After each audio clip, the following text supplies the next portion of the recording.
어디든지 내 모습 매직 단 한 번에 내가 잡아 절대 기죽지 않지 펴펴 네가 뭘 알아 견딜 수 없어 원해도 원하는 게 얼굴에 보여 I'm trouble and you running it I'm so cold when I move that way you gon' be so blown I'm the realest in the game said I'm on fire with the blade you're about to hear my name ringing in your head like whoa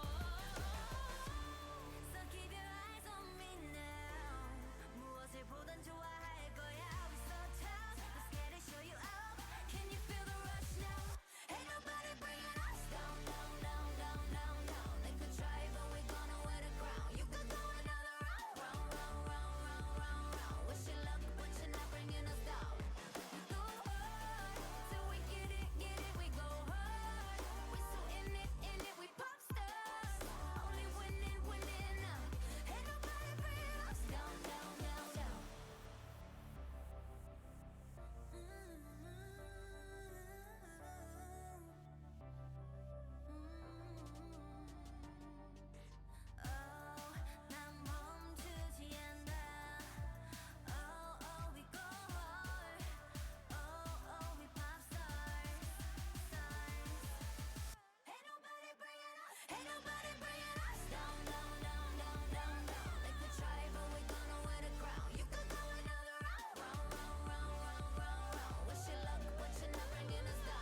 Welcome, everybody, to Week 6, Day 3. What are you doing? What did you do to the team mushroom? That wasn't broken until Hysterics came into the studio. What did you do? That wasn't me.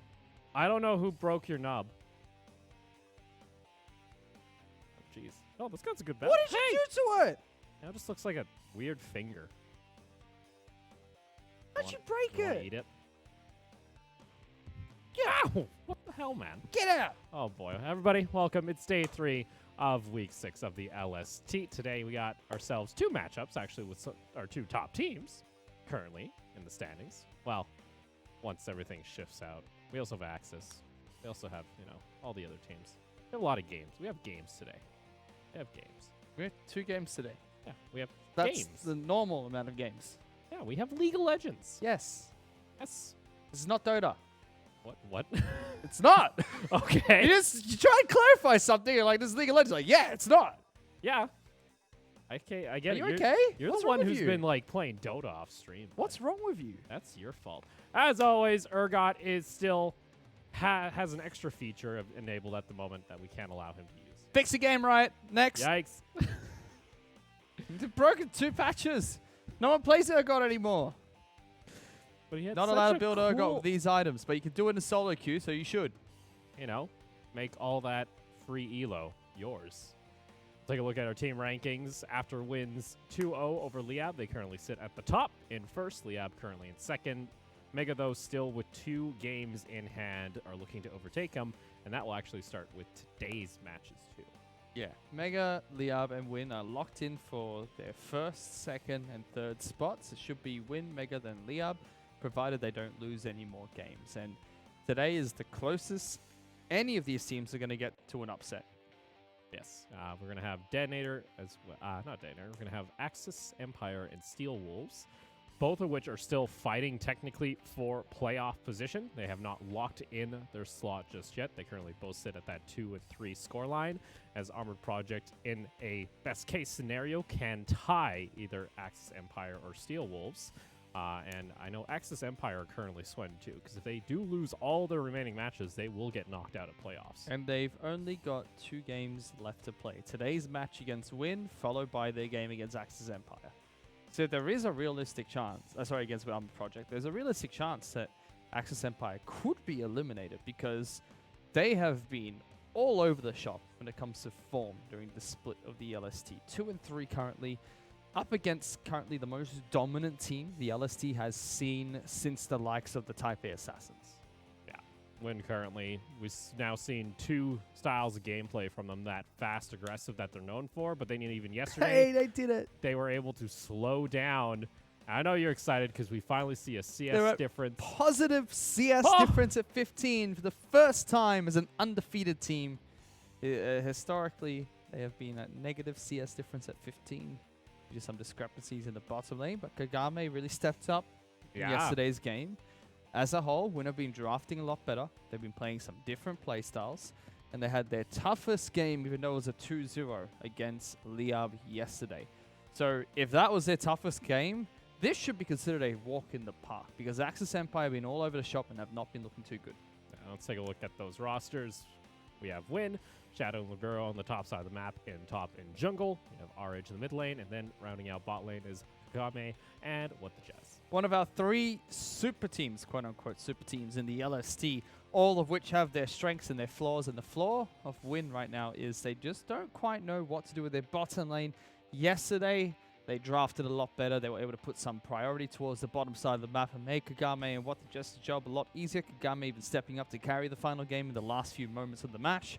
But Shadow and Libero are always going to be the 2 players that we look out for. They're the dynamic duo coming in from the LDL, now the imports in towards Win, and they have dominated the top side of the map. Libero was first in every single metric until yesterday's game, dropping down to second, but still number 1 in kill participation coming in from a jungle, and number 1 in kill participation coming in from a top lane. Shadow, 67% is not something to shy away from, because top side of map is normally incredibly isolated.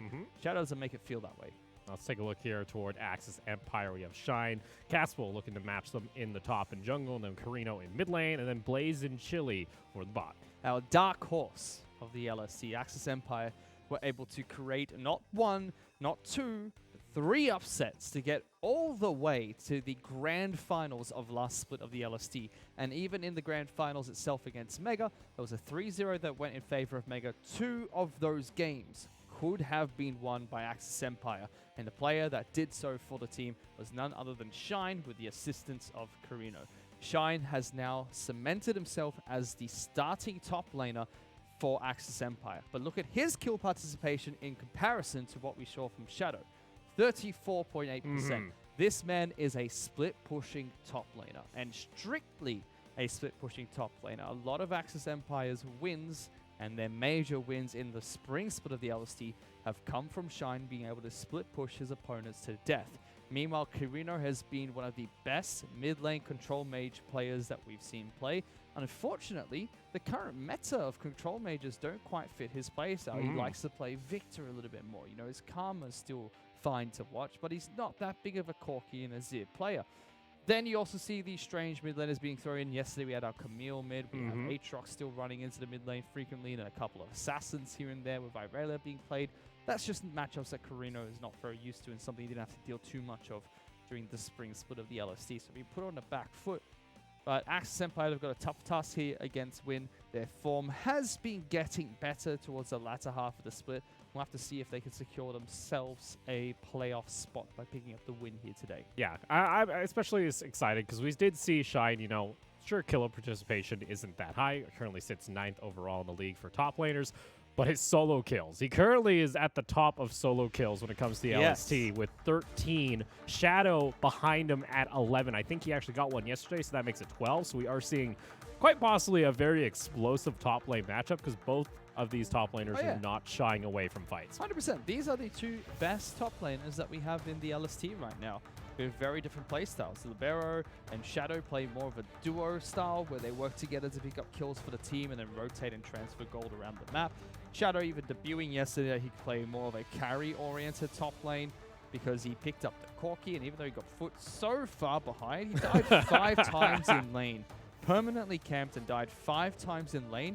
He still showed that he is perfectly capable of pulling out the late game carries and playing it from the last few minutes of the match. Whereas for Axis, it's just a split-pushing top laner. So very dominant styles, very aggressive, but still very different from one another. And I'm also additionally interested to see how Axis responds to a large amount of jungle pressure that we're going to likely see from Libero. Because if we talk about other teams they have to worry about, next up is going to be Armor Project. Alves has become a monster in the last 2 weeks, so starting to see how they're going to react to something like Libero and Shadow, I think is a good indicator of how that matchup might go later on in the week as we get closer and closer to playoffs. Let's take a look here at our bans so far. Win going to be getting rid of the Karma, the Irelia, and the Nautilus. And Axis Empire actually taking away the Elise, the Aatrox, and the Akali. Actually, I'm shocked they're actually getting rid of the Aatrox, because Shine has shown he can play into it. Yes, he has, but he's up against Shadow here today. That's a different caliber top laner. You don't want him to get that incredibly strong pick. Another thing these 3 bans do is you've just gone, right, we've taken away priority first pick. All 3 champions at a priority first pick for win if they're on blue side, which means they have to immediately pivot towards what they've been doing well recently, which is drafting for the bottom lane. So now they've picked up Yuumi. Axis Empire now have a chance to secure some key picks to try and fight against this, and one of them is going to be Sivir. Don't allow Kagame to get that safe AD carry that can sit back in the lane and clear and farm and just play very passively. Force him onto something that you can take the fight to him with. Which is also nice here too, because Blaze and Chili have actually stepped up in the last couple weeks too when it comes to the bot lane. If it wasn't for, you know, Kagame's big performance yesterday, I'd say, you know, there'd be a solid chance they can still expose this. They're also going to go ahead and pick up the Silas as well. Taking away Libero's Silas is very nice coming out here, making sure that, you know, champion pool just gets crushed over and over again. Win are going to default to drafting for bottom lane first. I do not like the Ezreal pick here. You're up against Sivir. There's nothing you're going to be able to do in this bottom lane with Ezreal Yuumi in terms of aggression. And even if you're trying to play defensive, if Axis Empire's strategy is to attack you in the bottom lane, those picks are not going to help you out. Would have liked to see something like Kai'Sa instead that does have good wave clear and can dive into the backlines with the help of Yuumi. Olaf is the natural pick coming out here for Libero. If he wants to keep the tempo up, wants to pick a high priority jungler, Olaf will be able to go toe-to-toe against Silas and will be able to assist with whatever Arhedge as well as Shadow decide to pick up. But for Chile here, we are going to be seeing the Pyke getting locked in, and we did see Win yesterday. You know, they had some difficulties with the champion, so Axis deciding, all right, we want to have a high-pressure kill threat in the bot lane. Let's try and expose it. Yeah, it's just really good against Yuumi as well. Same theory as Nautilus. If you have something that can lock down Yuumi, then she can't really use the fact that she can go invulnerable jumping onto another champion as a safety measure, because the hook lands onto Ezreal, you get a 2-for-1 special, bringing both of them back. Yes, a lot of people say Ezreal's very slippery, he can dash away, but that's all he can really do in terms of defense. He doesn't have a shield, doesn't have a heal, not very good in dueling situations if you are locked down by CC and focused on using Arcane Shift for repositioning.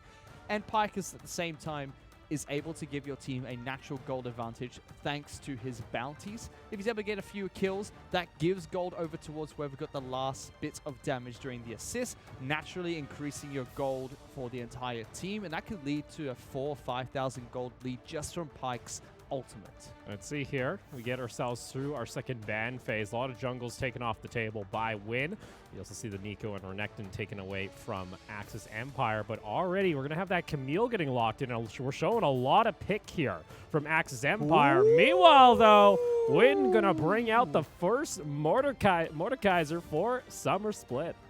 I haven't seen the new Mordekaiser in competitive play, by the way. I know he's been played. I don't know how the hell this is going to work, but this is interesting. Ooh. I like this because Silas can now be flexed and can be put into the mid lane, and they can pick a jungler instead, which is exactly what Axis Empire have done. They've gone, okay, we're going to try and go late game. They've got the Corki Ezreal, which is a very good mid to late game composition. Good poke, good burst, good sustained damage as well. Safety in these fights.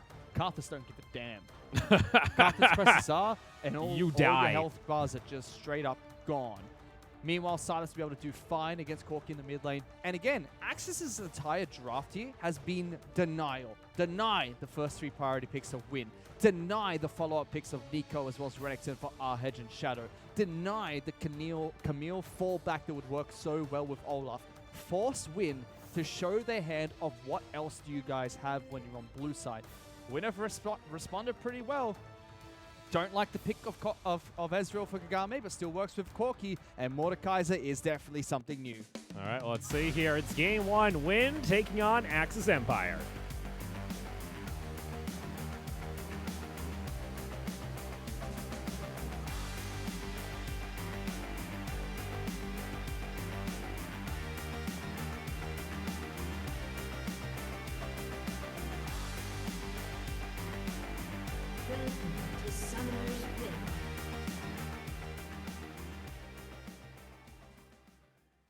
Do you know much about Mordekaiser?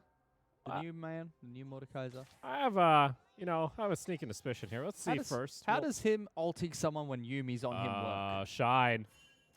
Gonna have to force out the hook shot. That's fine. You do bring the cat with you, I believe. Oh my god. There was actually a major bug in beta where you would bring the cat, and then the cat would just stay there. Yuumi would just be in a different dimension. It'd be locked in the Shadow Realm for the entire game. That's so funny. Until I think until someone got ulted again and they came in and then she could light on. She's like, "Don't die, please. I want to leave." Oh yeah, new Mordekaiser. That's actually kind of cool. Both our top players pretty much have call-out ultimates saying we're gonna 1v1 and you're gonna like it or not. Jimmy's Hextech Ultimatum isn't as effective as it would be in lane, but this is Win already going for a very early invade against Karthus, which can be effective. But Karthus is, contrary to popular belief, a very strong level 1 champion because his Q, the Lay Waste, can deal quite a bit of damage. It is a spammable spell. You can already see him using just to try and zone away Win, but he's not getting much damage from this. Just wasting time. Everyone's here. Just having a Skittle party right now. Oh, that's bad. Carino, here we go, over the wall. That's going to be a flash forward from Libero. Shadow, though, goes down extremely low. Flashes back over to safety in the red buff pit. Meanwhile, that's going to be first blood going on to the Olaf. That was a bit of miscommunication coming out from Axis Empire. Not exactly what they were looking for. Carino still going back in. Carino, you're a mad lad. Shine, though, goes over the wall, and he's able to take down Shadow. But at what cost here? The axes are going to continue to land. Nice sidestep is available. Carino over toward the side. Libero maybe a 2-4-4. Carino goes back over the wall. It's going to be a shutdown and response. Another kill onto the Olaf. Now they've tried to pull the minions through. Shine, you mad lad. What are you doing? It's 3 kills on Libero. That was... Okay, level 1 fights always look like everyone's got wet noodles and they're swinging them around and just trying to smack each other with low bits of damage and low hit points. But that was an absolute fiesta coming out from Axis Empire. I like the idea of how they wanted to commit to that. You've got 2 champions that have gap closers and stuns ready to assist with the lay waste that we've thrown down by Caspiel. But the execution was very flawed. Yes, Caspiel has a lot of damage and can contribute during these early fights. On top of that, if he suicides in an optimal position, he can deal extra damage from beyond the grave. I'll talk about that after he skirmishes here. See, Caspiel's going to lose out here. Just going to go back into the jungle. A bit greedy to try to assume you'll be able to get that red. So it's just a 3-buff suck coming up for Libero with 3 kills and Olaf. You don't really want to fight him anymore. The consequence here coming out for Caspiel is now he's on Karthus against a very aggressive jungler in the early game who has 3 kills. Already has Stalking Smite. That is ridiculous. With 2 bloody long swords. Yeah, you know, he's going to get that warrior enhancement pretty fast. He's accelerated. Libero is incredibly accelerated and now very scary. That was nice coming out from Shadow. Yeah, but you just look back at that level 1 fight, and it was kind of Caspiel baiting, but you're against Corki, Olaf, and Mordekaiser. Mordekaiser's just really your brick wall. He's going to deal some good damage, some decent AoE. Well, Chili on the hunt here. He's going to get himself a gets a nice knockback. Oh, that's nice. Nicely done. Gets at least the flash out of the Ezreal. Will be the flash ignite for that one summoner, though. Yeah, good hook to bring him back and forces crucial summoner spell. Means Ezreal is not as safe as before. You can see how much damage this Mordekaiser does. It's a very rough lane. Because if Shine tries to go for a leg sweep, you're pretty much committing to a grab back from Shadow. It's not a fun time here. And he needs assistance. He's dead. No, he didn't go back. So unless he's got hook shot to try and escape this, he's just strictly dead. Let's see here if he's able to pull it off. Libero, that's going to be a quick Shine going for a ride, but he goes in a straight line, and that's going to be another kill. 4 kills on the Olaf. Caspiel can't even step up here. If not, he's just going to get dove as well. He's level 3 on Karthus. And that goes back to this level 1. Mordekaiser's just a brick tank. Corki as well as Libero are very strong in the early game, especially Olaf being able to chain axes. Caspiel can't be the one that face tanks the damage there. You need someone like Carino going in before they get the first axe on towards Karthus and starting it up with a stun to lock them down for the lay waste and allowing Shine to come through and dealing extra damage at level 1. Instead, they allowed Win to jump onto Caspiel. Caspiel panics and flashes away, only to be gunned down by the axes afterwards. Splits the fight, means that even when he dies, he's not at a choke point to lay down 3 or 4 more crucial lay wastes after the fight starts. He was also missing a lot of his poke very early on. And the Clown Fiesta afterwards, that was just really Axis trying to fish for another kill here and there, but not executing it very well. So well played coming out from the top side of Win to pick up the early advantage. It's pretty much put them so far ahead that this early game for Axis is nothing but rough, especially if Caspiel needs to farm to scale up into late game, and their split pushing threat of Shine has been completely locked down in this early game. He is not going to be a threat for such a long time now. These castles getting into that jungle, trying to sneak back some gold here and there from the Olaf. Now taking the Raptor camp for their second time. Just going to scoop back out. Either way, though, it's still a 2,500 gold lead for Win at 6.5 minutes. Majority of that is on this Olaf that now has completed Warrior's enchantment. Already good ward coverage. So has been able to keep it. Just taking stock of things like you talk about, the gold is pretty drastic at this point in time. But look at this, Shine can't even get into a 1-on-1, take it to the Shadow Realm and just instantly killed here. Unbelievable. Unfortunately, ladies and gentlemen, we're experiencing some technical difficulty, so Opal's microphone not working at this point in time. I will be your host, Matthew Fish Stewart, dual player play color shoutcaster, just reporting for duty, covering for some time. But that's what we were talking about earlier. Shine is now so far behind that he can't dual Shadow in the top lane anymore. And Shadow hits level 6 first, pops the ultimate. Shine just accepts his fate that he's going to die. Meanwhile, the big brawl going down the mid lane. Karina can only steal the Corki ultimate. Doesn't give him too much with just one charge of the rockets. But Libero showing up just behind him. Nothing much you can do. Meanwhile, bottom lane, we're going to see another stun coming through. Good Ignite come down on what the Jets are going to be taking out very low. Chili going to try and push through. Last auto attack from Blaze. Able to get the kill on towards Yuumi. The constant pressure in the bottom lane does finally pay off, but at what cost? The rest of the map is just bleeding out here for Axis. Caspiel can't even go close towards his red, wants to try and get the steal. Not going to be able to do so. Libero is going to be able to tick over towards level 6. Shadow is level 7, and they're prepping for another dive on the top side of the map. At least, going to look to try and see if they can steal these Krogs away. Keep Caspiel level 5. They're going to go aggressive. Ragnarok's being popped, forcing Caspiel to flash backwards. A single axe already chunks out Caspiel. About 13% of his hit points being taken away with every single one of those. Caspiel is struggling. And the question has always been, when you've gone up against Win, is how do you attack their map? Because look at bottom side. That was one gank that came down from Caspiel, mostly set up by Chili and Blaze. And you've got a nice 20 CS deficit down here. The lane's pushing in. You're going to get some turret plating for yourself. That's something you can set up to attack. But a lot of times we see so many teams put a lot in towards the top side of the map. Somewhere where Shadow, Libero, and Arhedge are so strong that if you invest all your resources up there, you're not going to get too much back. Unless you do something similar to what we saw between Win as well as Liab yesterday, where you had an unorthodox topside strategy coming out from Liab in the first game that was able to neutralize the threat of Shadow and Libero's early game prowess. And then in the second game, we just saw them try to go toe-for-toe, blow-for-blow, where they picked assassins themselves, just tried to mash them, say, you know what, we're equally good mechanically. And it almost worked out for Liab in 2 of yesterday's games. But no team has really just tried to attack this bottom lane. Axis want to try and go for it again. Good Wall of Pain coming up. Good damage onto Kagame. Flashes into the wall, and he's able to get that kill. Caspiel's picking that one up. Chili very low. The minions are going to be able to attack him down. Doesn't get the health back.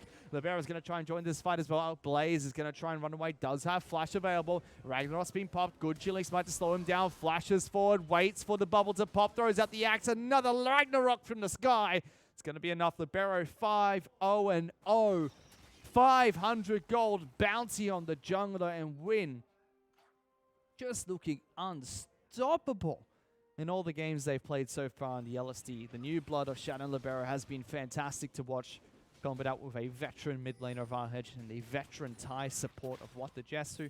You might be familiar with him. He's played in a few Thai rosters, but also played for KLH, which a lot of the players are now with the Win organization, Arhedge and Kagame being one of them.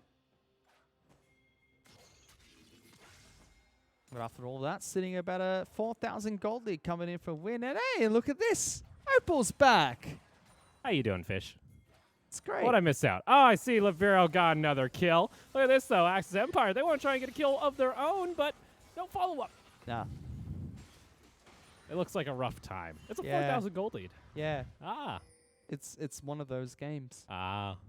If I was playing right now, you know, /FF at 15 minutes Oh, no, you kind of be wishing you're playing an ARAM. You're getting it at 12 minutes. and pray that all 5 of my teammates are like, yes, this game is done.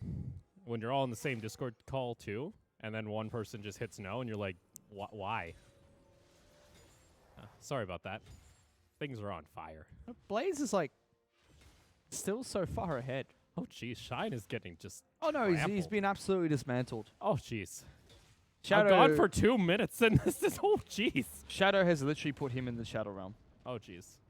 Yeah. Like- Man, this is actually like a full damage board, too. Going Proto Belt? Oh, my lord. Gonna start stealing away jungle. Caspiel is still only level 6? Yep.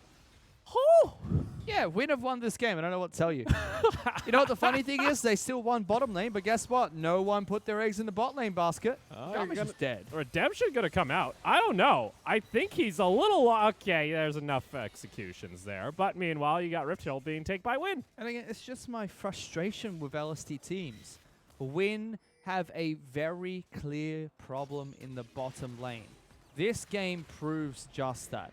113 CS to 78. They've expended 1 weak Karthus gank towards the bottom lane. That's it. And they've still been able to create such a big lead. Imagine if they invested heavily in bottom lane fights. Shadow, though. Ooh. A little too close for comfort there. He's going to back off. They do get rid of... Oh, Castle, that meteor coming out. Doesn't take him down, and our Edge going to continue getting a little bit of damage here and there. Libero's just going to go for a dive. Karina's not careful. All right, Chili's nearby to give him some safety. Have we seen any team try to punish bottom lane against Win? Any? No. Exactly. I don't understand. How are Win 5-0 without a single team going, let's attack their weak bottom lane? The fact that they have a 4,000 gold lead, but that's still a 40 CS difference in bot lane. It's very concerning. Like sure, if they are able to say it's something that they need to clear up, especially if they want to go further than just LST. Because this will get exploited heavily. Oh, yes, it will. If Win make it to the World Championship this year, and they debut bottom lane this week, it is going to be a disaster.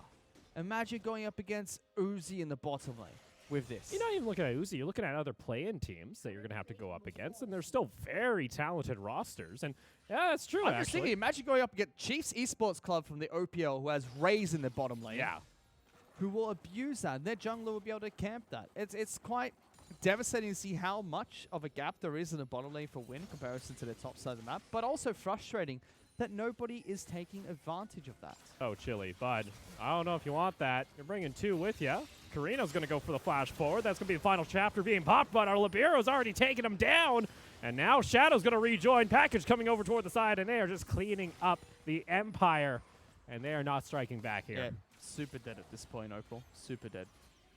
Shadow wants to bring him to the Shadow Realm. Here you come, buddy. Oh, where you going? Oh, where you going? He can't run anywhere. He's underneath this tower. Shadow, actually. Shadow? Oh, what? What the heck? Shadow! What? We don't talk about that. I didn't know turrets can protect you in the Shadow Realm. Oh, yeah. So I guess the best way to put it is the Shadow Realm is just a copy of the Rift. Exact copy. Like, structure-wise. Okay. There is no, like, dragon in the Shadow Realm. Damn it. But, like, structures, the non-living things. What Baron Shadow Realm? Shadow Realm Baron. Shadow Nasher? Yeah. That just sounds like a super buffed up Baron. That sounds like the Halloween event. Are we leaking Halloween event details? Shh, don't tell anyone. Oh, no. I really hope Win can fix their bottom lane situation, though, because, again, I hate to be... It's I a hate really to harp on talented team. Yes, but something's just not going right. And when they draft these simple utility-based AD carries for Kagame and good protection supports for What the Jess, even Yumi's fine. They do so well. His Sivir games have been great to watch. He's able to hold his own. Yes, he might fall down 20-odd CS, but he won't get constantly ganked and put behind, or just strictly lose a 2-on-2, which has been happening. Oh, yikes. Yeah. Yeah, that's going to hurt. Yeah, Thor just goes, you are not worthy. Sorry.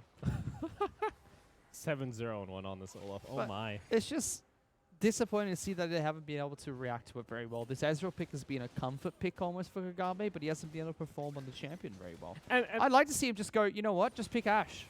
yeah, I think if anything, you should be practicing Ashe right now. Because I guarantee you come to an international event, even playoffs, I think, teams are going to recognize, just get rid of the Sivir, and we have a shot of taking the bot lane and trying to... Not a shot, you can. Because every single LST team has been able to do that.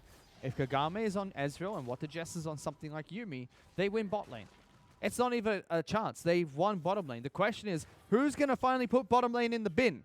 Who's going to pick up that bot lane, go, you're garbage, in the bin, and then just shut it down and then make it so that the top side of the map has to fight back against you? Not even Mega did that. Abdul had 100 CS lead against Kagame. Needs to be addressed, but top lane is just way too strong at the moment for Win. On top side, it's way too strong. see Chili going to clear out the ward. Castle's been loving these Raptors. The one thing he's been able to take away. Meanwhile, we start to see our Edge also starting to get his own gold. And let's see. Chili's looking for a hook. Doesn't get hooked right there, but that's going to be the Arcane Shift away and gets over to safety.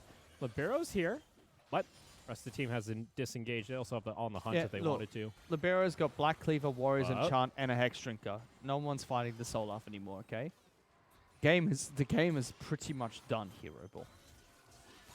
Oh, Chili, I don't think you wanted to bring him closer.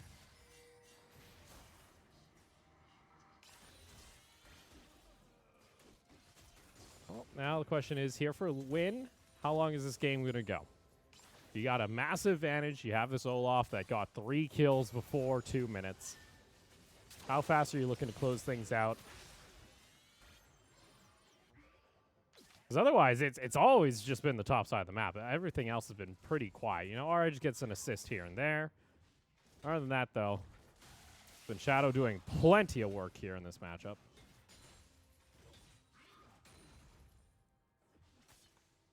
I do like the Mordekaiser pickup, though. Oh, here we go. Chili gets himself the hook back. Is the follow-up damage there? Yes, it will. Caspiel able to pick up a kill, but guess what? The rest of Win say, cool, you killed our Ezreal. Guess what? We plan on taking your entire team with ya.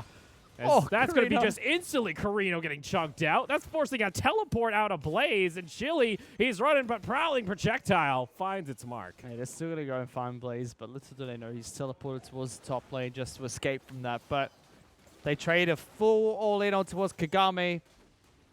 With 2 kills going away Vaxes and even forcing Blaze to use both his summoner spells. And you can kill Kagame all you want, but he's not the player you need to kill right now. You need to get rid of this Mordekaiser, Corki, and Olaf. Because one of those 3 picks is 8-0-1. Additionally, too, now, 3 Mountain Drakes before 20 minutes. Oh, so yeah. This Baron's going to be non-existent. They don't even need to do Baron. Castle. Oh, the final auto attack came through. They just need to literally siege mid. You know what? Just Ezreal, sell your boots, get a rapid fire cannon. Corki, turn that dagger into a rapid fire cannon, and just siege mid. That's all you got to do now. Just get the extra range and just turrets. That's it. That's all you got to do now. Then GG go next.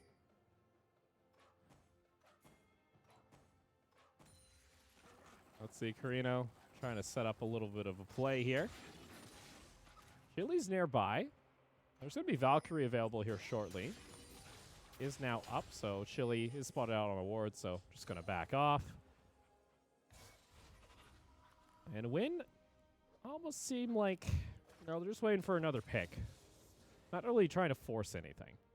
Don't need to. But I would like to see them try and be proactive. Baron's coming up.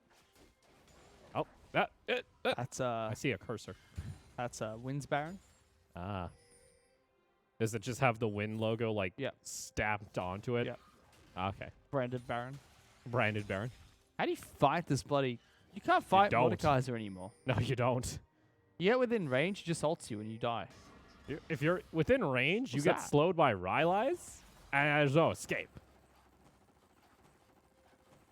And unfortunately, you know, it's not like you could do something really tricky with Shine where you try and, like, push him out of the Shadow Realm because it's just a wall.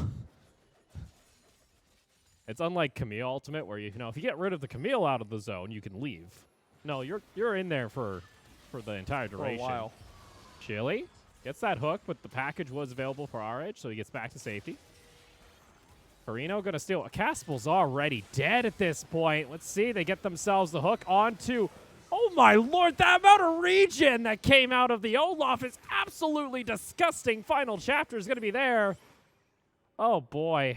That's another kill. Chili's going to bite the dust and pings her out onto the Baron. This should be very fast. Flash. Libero's just flashing over. He don't care anymore. He's like, I want this Baron. Lord. Sorry. Oh, no. Yeah, no, that Baron...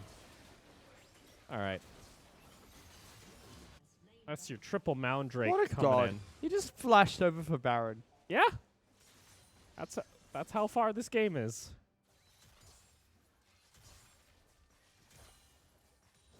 He's got a GA. Yeah. Everyone on Win's got a bounty except for Kagame. Yeah, that's how they that's part of the strategy. Ugame's been in 2 of the 15 kills. Kitty's been more involved. And usually the cat is attached to the AD carry for the first part of the game.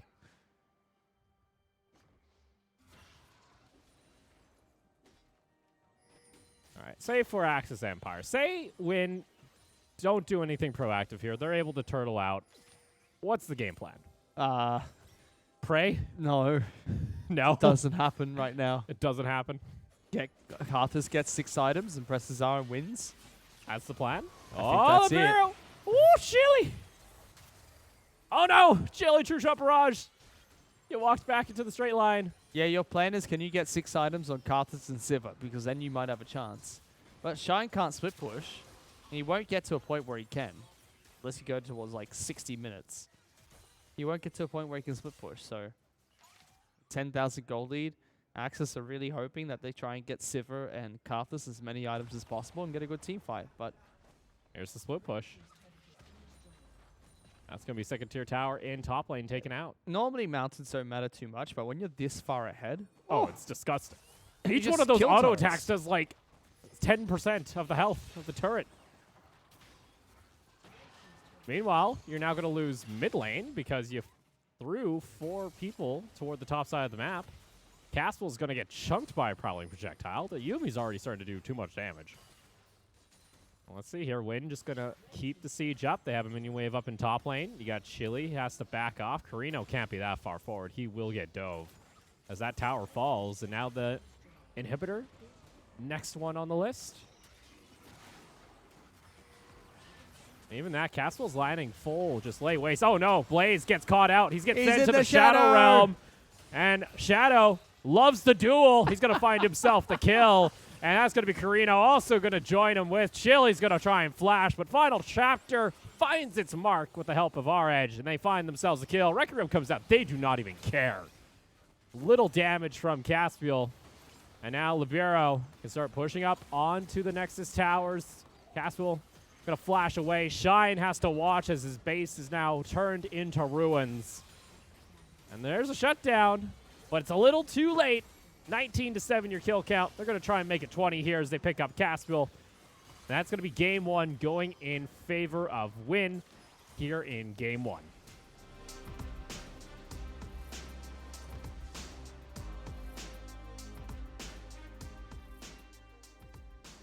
Hi, Fish. that was a League of Legends game, ladies and gentlemen. That's a League of Legends game when you give 3 kills to the Olaf at 2 minutes. And when you clown around red buff at minute 1, that's a League of Legends game. Like, you know, Karthus passive is useful, but you need at least level 2. No, it's fine level 1. You just got to be in amongst it. The problem again is, like, they don't have a plan. Like, Win had a plan, which is we're going to kill Karthus. But Axis' plan was, Karthus, you bait, and then we kill whichever one goes for you. And they got the back end of the fight. Yeah. It just turned into a split fight where they were able to gun down Karthus and then go for the rest of the team afterwards. Olaf is very strong at level 1, so kind of makes sense too. I mean, this was just a game that Axis realistically just lost from the get-go.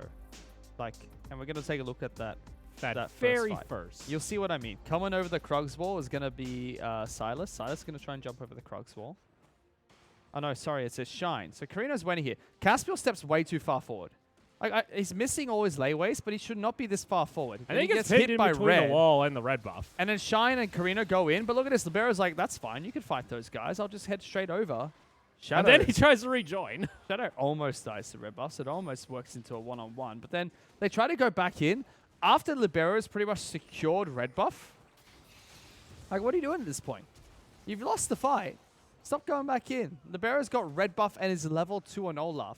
Right here, if you've got a stun available to fight underneath the turret, great. If not, get the heck out of here. And you can see Carino wants to go back in, but Shine is on a completely different page. He's like, hell no, buddy. Additionally, too, Now, why does Shine go back? Like, right, Shine, stop it. You're done. Also, Time Walk Tonic. Every time. Beautiful bloody rune to have when you're fighting a level 1. You've all got refill pots. Like, ooh. That's nasty. There's just some That was a stops. perfect game. Was it? No, it wasn't. No, a perfect game. they got 3 kills. They got 7 kills. Damn it. Oh, you got excited there Everything for a else sec. was gone. Like, no Drakes, no turrets.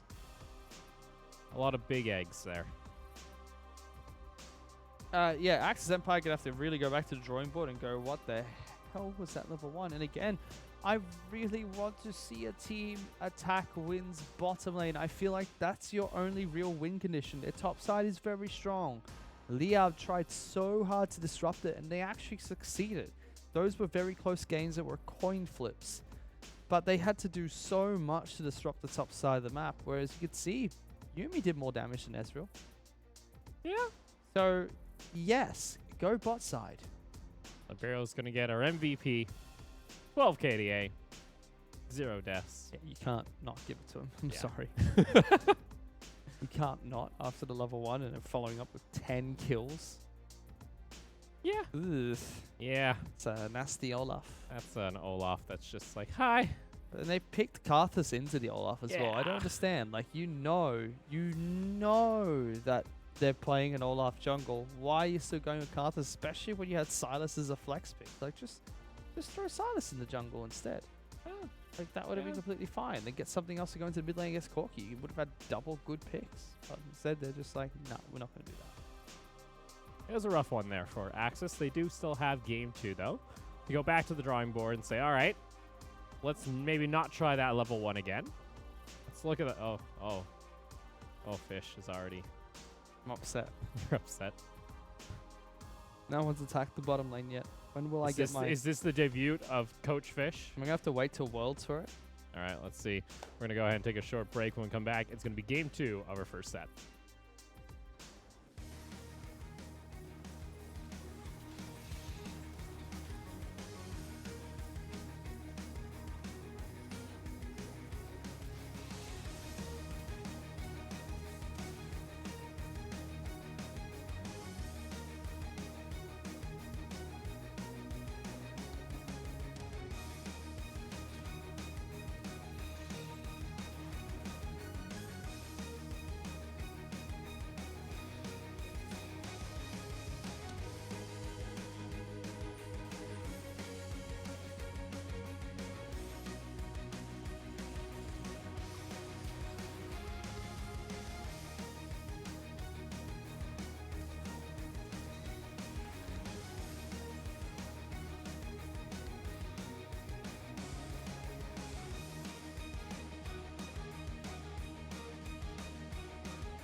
Book.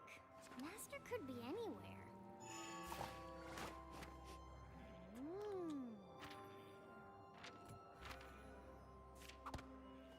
She'd pick a place with fish.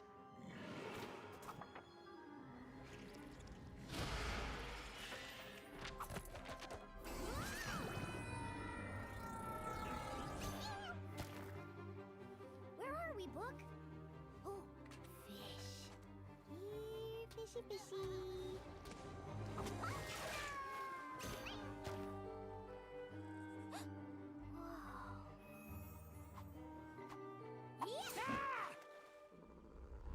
Rats, always uptight. Book, yordles.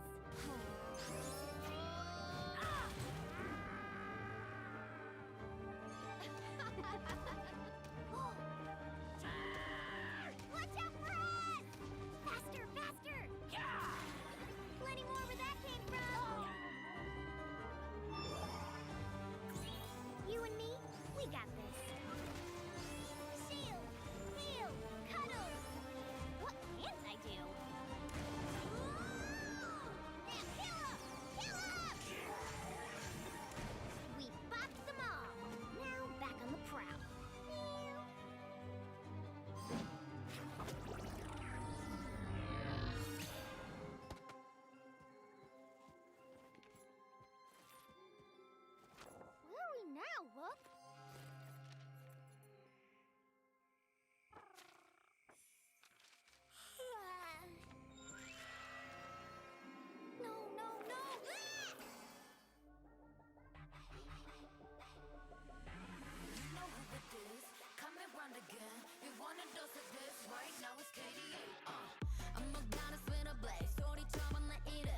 어떤지 내 모습 매직 단 한 번에 내가 잡아 절대 기죽지 않지 펴펴 네가 뭘 알아 견딜 수 없어 원해도 원하는 게 얼굴에 보여 I'm trouble and you running it I'm so cold when I move that way you gon' be so blown I'm the realest in the game said I'm on fire with the blade you're about to hear my name ringing in your head like whoa so keep your eyes on me now 무엇을 보던 좋아할 거야 we so tough let's get it show you up can you feel the rush now ain't nobody bringing us down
And welcome back, everybody, to...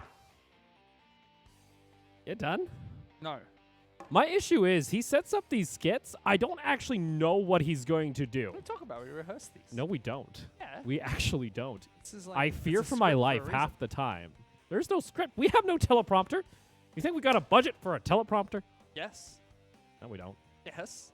No, we You don't. know how easy it is to set up a budget teleprompter? Yes, I know. Yeah. So, yes, we have the budget for a I don't know. budget They teleprompter. stole our desk. We're in the, like, throwaway. I've got a stick. We're in the We win. closet. I got a stick. We win. We're in the closet.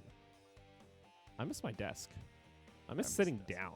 I've got a stick. I'm happy. Like, we can sit down, but that just doesn't look right on this I've studio. got a stick. You know who else has sticks? Me. I would say win, because they keep winning. And that's why they have a stick. The stick's great. They have the big Mordekaiser stick. Oh, yeah, they did. They got Ooh, the That was not good. That would have hit the TV. they got the Olaf sticks. They're just winning. Yes, that's their name. Yes, exactly.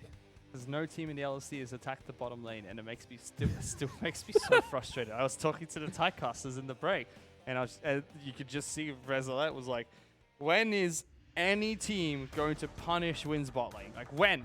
Win. When Instead of punish win? Win? Win. All right. Well, let's load in to Champ Select for Game 2. Axe is going to be on your blue side. Win on the red side. Now Axis get first pick, so I think you still have to go with the heavy bans towards Shadow, Libero, and Arhedge. And then you've got to pick Sivir first here, I think. Well, that's if you're attacking bottom lane, right? Yeah, if they're attacking bot lane. If. We'll see here. Attack! On Titans. Da da da da da da da da. Never seen that show. You've heard the theme song at least, right? Nope. You've probably heard it. Nope. Probably have. Nope. I would assume you have. Digimon, gotta catch 'em all. Wait a sec. Wait a sec. That's not how that goes at all. All right. Axis Empire going to get rid of the Elise and the Akali. Pretty much actually same bans as what we saw in Game 1. This time around, though, going to take away the Sylas for win here. Getting rid of the Irelia and Yumi. What did they ban? Aatrox. So they might first pick Aatrox to win, don't ban it. That means you'll likely get that Sipper over to win that. They banned Sipper? What? What? So they heard you during the break, and they said, if anyone's going to attack our bot lane, It's it'll us. be us. They can't attack our bot lane if we do it before they do. Karma's still up, so Karma first. The Aatrox is open. I wouldn't be surprised if Win just go Aatrox Olaf here. Aatrox Olaf. And maybe Shine whips out the Fiora. Tries to style. Well, there's Shadow's Aatrox. Olaf. You might as well get the Olaf. Get the Olaf. Invade again. Get a couple kills. Oh, hey, you go with something that's just super safe. But why? Why would you pick Caitlyn now? There you go. That's Hey. so much better. Because Caitlyn's just not a priority pick. You don't need to lock her in very early into the draft. Snortus is a great support. I think that's a good pick to pick early. This is just like, you want to play Caitlyn, buddy? What if that was a bait for Libero? I feel Libero's like I'm going to pretend we're playing Caitlyn Morgana so that they take the Caitlyn? Or he's just completely annihilated. Like, Kagami's like, Caitlyn, he just hovered it, and now they've taken it like, what? Hey! But this is good. Finally, a team good is bot attacking lane. the bottom lane of Win. It's gonna be Finally! heavily pushing. And it's already a lane that if you already are falling behind in CS, like normally, this one's going to heavily abuse you for it. However, if this is a Tristana bot lane, which even in the LPL playoff game that's currently going on, they had a Tristana mid lane being played into Karma. It's a decent matchup into Karma. If this is a Tristana Nautilus bot lane, that's a kill lane for Kagame and What the Jess. And does do very well into Caitlyn Morgana, as long as you don't get poked out early or hit by a Dark Binding. This kill lane has a lot of merit to it. Oh, my lord. All right. Winner saying, all right, you're not allowed to play the Jace or the Camille. Not allowed to play Olaf either. No Olaf coming out from Axis Empire. Shine doesn't really care about bans towards his champion pool because he has such a deep champion. And he's also got those pocket picks. Like every day that he plays solo queue, he plays a different champion every single match. It's ridiculous. That's how they can't scout him out. You can't scout me out if I just play all these different champs. But I think with what they've drafted, they're going to go towards Fiora because this is a very nice like 1-3-1 setup. Mm. Karma being picked up, going to be able to hold waves or 1-4 setup even. Karma Morgana, just perfect support with such a long range carry that you can go towards something like Sejuani Fiora. And I would be surprised if they went for anything other than Fiora with Sejuani already being locked in. Because now you're 1-4. The 4 side of things is so good. Now this is okay. It's more weighted towards teamfight if they do go towards the Renekton. All right. There's a very good draft coming out from Max Empire. Frontline, 2 supports, and a carry. You like a little bit of magic damage, but Karma does hurt quite decently. Speaking about magic damage, we have ourselves a Nico. So it is a Tristana bot lane. No Ezreal being picked for Kagame this time around. I'll have to see how good he is on this Tristana pick. And again, it could be Kagame just doesn't want to play Ezreal, but Win want him to take it so that other teams can't play it. Are we going to have a Nico Top lane? Top lane into the Karma and go on hit? Renekton against Aatrox's mid lane. Nico against Karma top. I mean, Arhedge is usually your Aatrox player for Win, but Shine is usually your Renekton player. Yeah. I think how's Carino going to do on this? I think Carino predicted this because you think about it, the Arhedge does normally play the Aatrox, so I think Axis did go, let's just put Renekton against it. Very nice draft. I didn't see it coming, and I think Axis are prepared well for the Aatrox to go mid.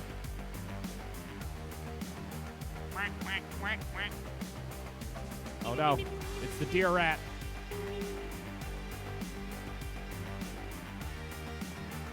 Got it eating the grass. That's the sound thing. That's the sound of the nature of the rift. Crocodile!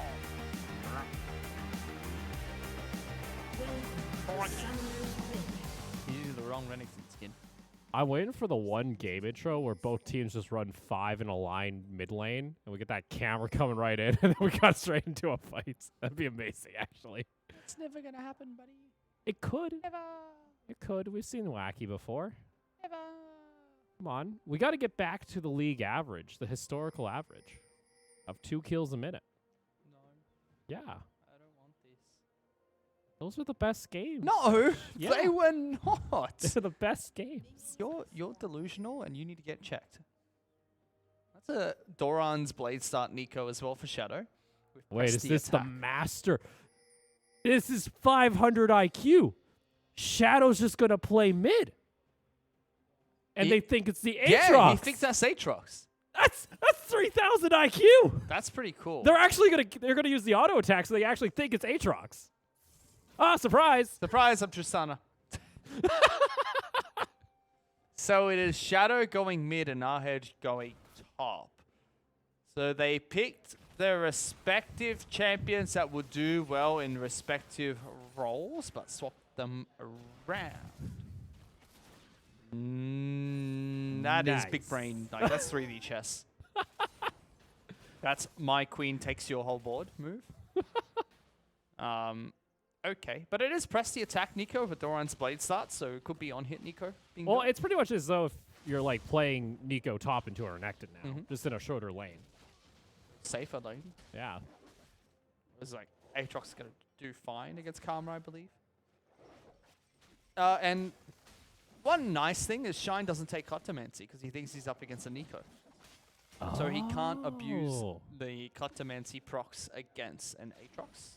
Well, he went airy, actually. Yeah, he went airy, but the Cuttermancy just means he would scale in gold so much faster. But that's not going to happen, seeing that it is going to be against a melee matchup. He will get a lot of poke, but he won't get a lot of gold from it. Airy does help him out, does get some extra damage and, extra shielding when he uses his own, but that is always nice against melee matchups. All right, let's see this bot lane, though, because we wanted to see whether or not this Caitlyn Morgana would be able to poke out the Tristana and Nautilus. Aggressive start from Blaze, too. You can see where he's placed the trap. It just Wow. means that What the Jess Oh, can't really no. step up. There we go. Ignite's going to be there, and First Blood goes over to Axis Empire in the bot lane. Libero is heading down, though. What the Jess? Still a little while until he gets that root, so Libero's just going to tag him, but won't commit to the fight. Yeah, Kagame just falls right away. Really nice pickup coming out from Axis Empire. They're not committing resources to the bottom lane, but they've drafted for the bottom lane here. Whereas Win have drafted for their lanes. Oh, that hurts from Shine. Oh, that's going to hurt Shine. a lot. He got away, though. Our edge.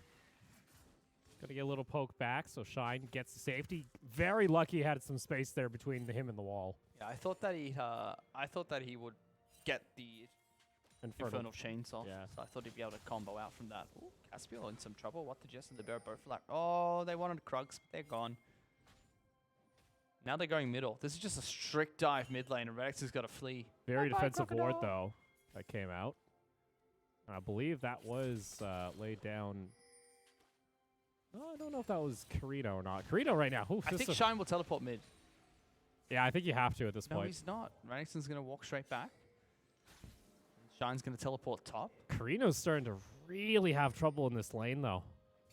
Like, he's lost a lot of minions. He's already down 20. 30. Like, he's getting close to 30 CS, 20 CS already.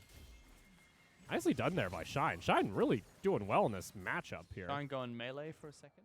We've talked about range champions going melee. Not the best idea. You want to get the empowered Q off.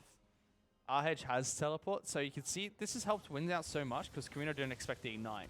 Well, here we go. Shine has that tether there. Our edge flashing forward. Nice knock up. Going to help secure the kill. Yeah, he had a window to flash away, decided not to, and this is why you don't blow teleport in those situations, because now you've been ganked, you can actually teleport back into the lane.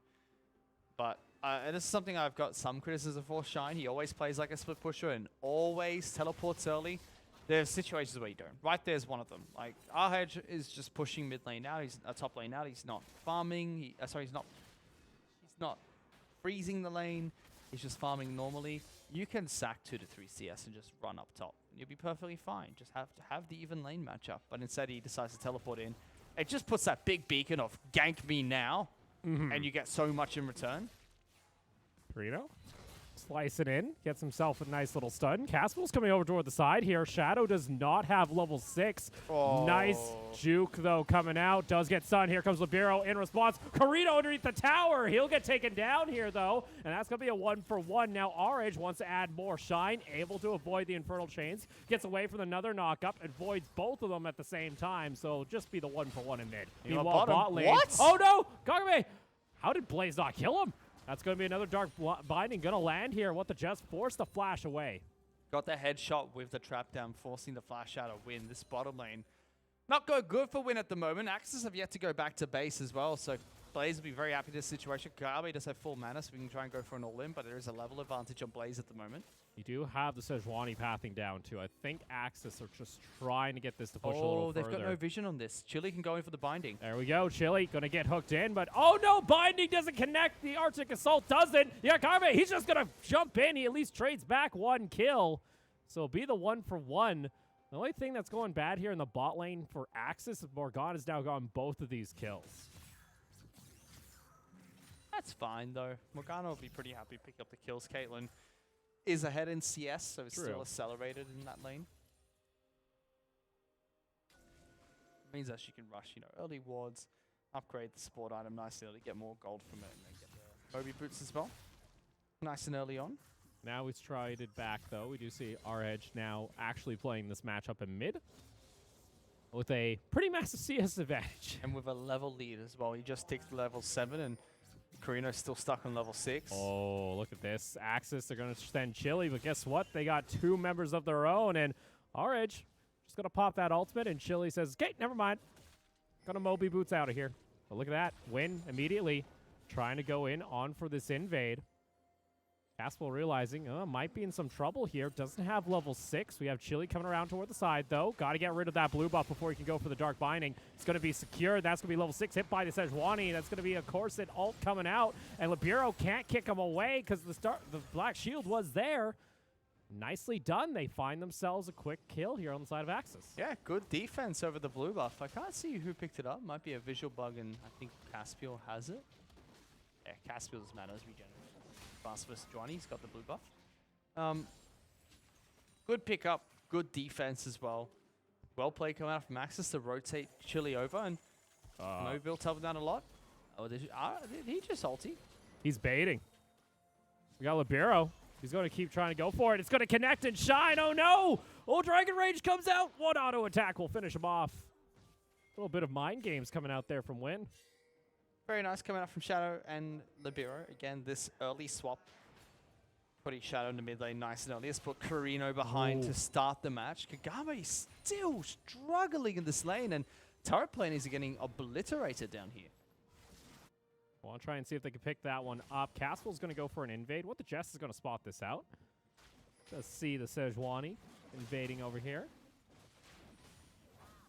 Going to keep track, but with that, with the presence being there, that forces the Tristana have to back off, and those turret plates are going to be just scooped up here by the bot lane of Axis, and we wanted to see how much could they pressure here in this bot lane. It's not a kill threat, so they're not diving over and over again to kill Kagame, but they've been able to take his turret down to 2 turret platings. They're going to be able to keep him underneath a 30 CS discrepancy. Pretty drastic lead coming out on the bottom side of the map. Kagame's just stuck as well because What the Jess is roaming so much, he can't even step up to his turret anymore. He can't even farm. There we go, though. 3 members. Shine. Oh, no. Seen this before. Has no ward coverage around him.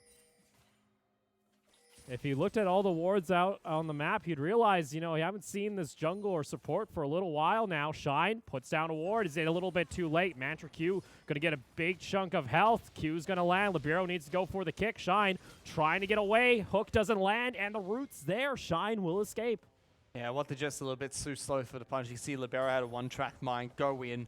Was What the Jess happy feared a little bit after getting hit by the Karma empowered Q and decided not to get that little bit of extra distance cover between him and Shine, allowing Shine to get back nice and easy. His on-hit Nico is pushing up this turret, so it is a trade. Top side is going to be able to shove down this turret quite quickly. Whereas bottom lane doing the same thing for the side of Axis. Rift Herald, though, right at 10 minutes. Win loves to take it. Meanwhile, mid lane, let's take a look here. Our Edge going to pop the ultimate for the bonus speed. The root's going to land, and they also catch out the Aatrox. Need to actually finish him off, though, and there it is. Kill goes over to Caspel. Going to try and come back over for the Rift Herald, but it's already secured by Win. Meanwhile, though, first brick gold went solo on to the Caitlyn before the top lane was taken by Win. And Caitlyn 30 CS up. Going to just go straight ahead and park it in mid lane and say, right, another turret for the taking. Let's go.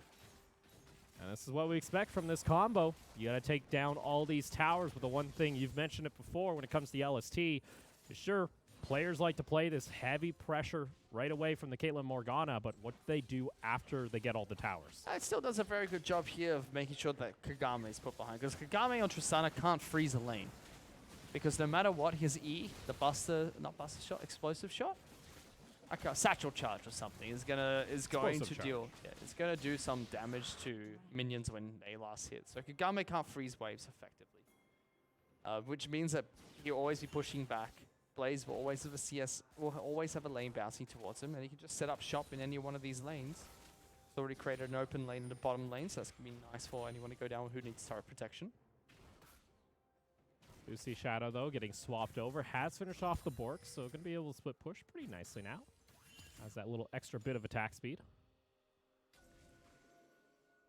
Going to get some wards down just for some safety. Mid lane, you see Axis Empire have littered this river with wards, trying to protect the mid lane. Now we see 80 carries clashing here in mid. Still, this roaming squad of Libero and What the Jets trying to hunt out Chili. Chili doesn't have any time put down the Black Shield. Here we go. Oh, Caspel, a little late there on the trigger. Saw Libero flashed away, but still used the ultimate. Very nice coming out for Window. They know that after trying to kill Chili, if they went to push forward, they wouldn't be able to get the kill. So they just simply decide, you know what, we're going to back away. We're going to disengage from this instead. Let's see, Rift Herald here comes out bot lane. They want to go ahead and take down this tower. Shadow just going to ult to clear out the wave. And nothing that can be done here by Shine. Meanwhile, top lane, let's take a look. Axis Empire trying to catch out this Aatrox. Not going to be able to go any further because he gets stunned up, and kill goes over to the Sejuani. Didn't really need to flash there. He had, you know, he could have just got close and allowed Karina to continue chasing him down. There was no flash available for RH, but simple pickup. We've seen and this, it's a though. win specialty. We take one turret, we take two. With no The 1-2 response of the combo. jungle. It's going to be their third tower before 15 minutes.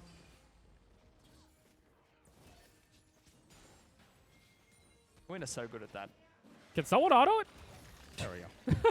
Win are so good at using Rift Herald to crush teams for punishing, for focusing somewhere else on the map, other than the Rift Herald, where the Rift Herald is.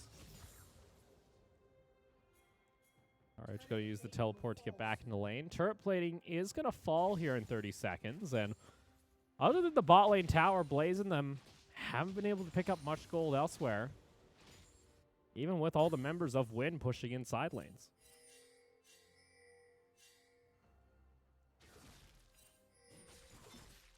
Lots of vision coming out here from Axis, though. They really want to protect Karina while he farms back up.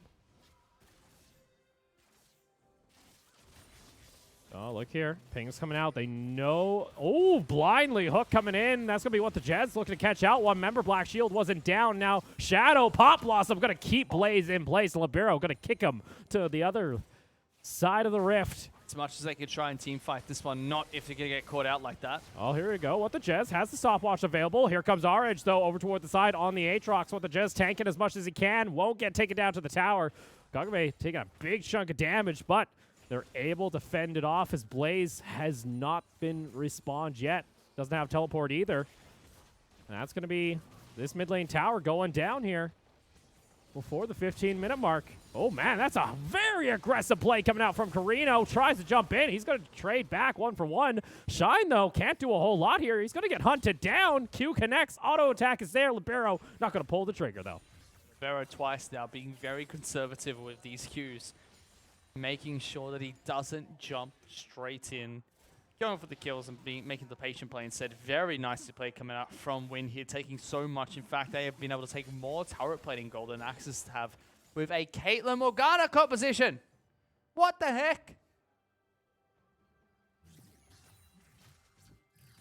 Upsetting. I know it makes you angry. That's why Coach Fish is coming out Yeah, in hire me 2020. teams. Hire me. I won't charge too much. I'm just the best League of Legends player If in it's the world, anything so like our other expect $1 games we million cast, fee. you know, you'll also sell trade secrets along the way. Of course. Secret, super secret notes. See here, though. We're going to have wards come out. Shadow's just going to go ahead and clear out the blue buff. Things coming in back toward the mid lane. Axis Empire get a little bit of a breather. Win currently set 3,000 gold ahead.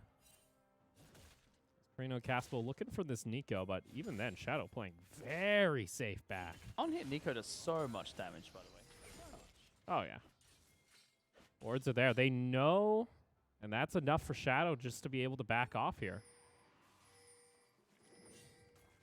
Nice control of the river, though. You see Blaze putting down a line of traps to really cut off an entrance for Win. And with that, that should be secured by Axis Empire. Let's see here, though. Win realizing, okay, this is a very dark section of the map. Chili almost gets caught out, loses the Black Shield, already used right away. It's going to be teleport coming in from Shine on the Karma. Dragon up to 3,000 health. Does Casper want to go for this, or does Axis just back off? They're afraid. They don't want to go for it. It's a Cloud Dragon. I don't think Axis should even try and contest it if Win are able to take it back in their favor, which they do. So the smart choice there is just disengage. No Black Shield as well means you can't really go in for a fight. This on-hit Nico is getting very scary, by the way. Yeah, 50 CS currently over the Karma. Working on to the next Zeal item. I mean, all the top side of the map is ahead of their opponents. I mean, was against Savannington to start, so 70 CS if you include that matchup. I mean, Aatrox is 136 to the 108 and the 93 of Renekton right now. Win are just accelerating these lanes. Even Lee Sin 2-0 and 3 of 112 CS being picked up. And unfortunately for Blaze, you know, you try and get that early gold onto the Caitlyn, but if you're not able to get more than just the one turret in your lane, it doesn't bridge that gap as much as you would hope for, Yep. because he's still waiting on that Zeal item to get completed. And it's also, they didn't put Kagame far behind enough. I mean, they were able to focus him out, but I would have liked to see more. Would have liked to see Caspiel get down there and dive a little bit more, focus more on the bottom side of the map. Didn't get too much of it. Oh, Blaze, too far forward. What the Jets can just walk up. Dark Binding not going to connect with a Blaze. Woo! That's why you're lucky you have a Morgana shield, but still takes half his health. Yeah, you got a Morgana shield. This doesn't protect you from physical damage. That's a lot of physical damage. Lots. Libero hunting here. Looking for the Q onto Blaze. Not going to land. Caspiel stepping pretty far forward. Meanwhile, Shadow still pressuring toward this bot lane. Could look to roam over toward the mid lane if the engage comes out from Axis. Caspiel spotted out here by Ward. Vision being put down. There is a couple wards in behind that vision line, though, so Axis can kind of see what Win are trying to plan. Either way, though, reset, go back to the lanes, farm back up, and wait for the next neutral, which is going to be likely the Baron at 20. Minute till Baron comes up. Kagame is stepping up, taking on, again, his recall cancelled. He'd be upset about that. Just finished his cull, so he'll be able to go back and probably pick up a Zeal here, match the items that Blaze currently has. Just a profit. Shadow. Just a profit. I put just a profit. Oh, Shadow. a Ooh, sidestep. nice sidestep into the flash. Binding comes out, but doesn't connect. Shadow gets away. And you got to be careful now, Shadow. He's got that Hurricane finished off here. Looking to start building toward the Rage Blade, I would assume, next with that pickaxe being shown. Yeah, this Nico's going to start being a bit lethal. Nico could also start to steal Tristana and get the range advantage as Tristana. Oh, Blaze. Blaze has been really relying on to these shields to come out from Morgana, prevent some CC. Caspiel might get caught out here. Pop Blossom's going to connect. That's going to be a double stun. And Libero able to find the back line and finds his target. Nicely done, Carino. Buster Shot going to knock him back into stasis. He goes. Can't really fight back, though, because, again, the knockups are here. If he tries to go too far forward, he's going to get taken down, and that's exactly what happens as the Tristana going to pick up the kill. That was a disgusting flank coming out from Libero all the way in the back lines, kicking Blaze in amongst it, making sure that Win can obliterate Axis Empire's AD carry before the fight even takes place. So, Paul, 6,000 gold lead. Oh, my. That Nico Oh, my. is swimming in gold right now. So, yeah, that's 10,000 gold. What the heck? 3, 2, and 4 of 197 CS. He's 37 CS above anyone in the opposition. That's insane. Game also picking up 3 kills, means he leapfrogs to 3rd place when it comes to total gold. And the suppressive lane doesn't really matter now. Gonna put some criticism to Blaze. He's been feeling a bit too comfortable with a Morgana support. He's been stepping up a lot without even the Black Shield being on him. And it's been used very defensively. And even then, once that was down, we saw Libero going for the flank. Let's take another look here at that fight. This is just simple. Like, they went in, they got one, and decided we're strong enough to go in with this turret falling. But big flank coming out from Libero, and there's nothing you can do. It was a ward hop into a flash kick. Very creative, very stylish coming out from Libero. And once you're able to take down this Caitlyn, once the turret falls, Axis had no business being where they were.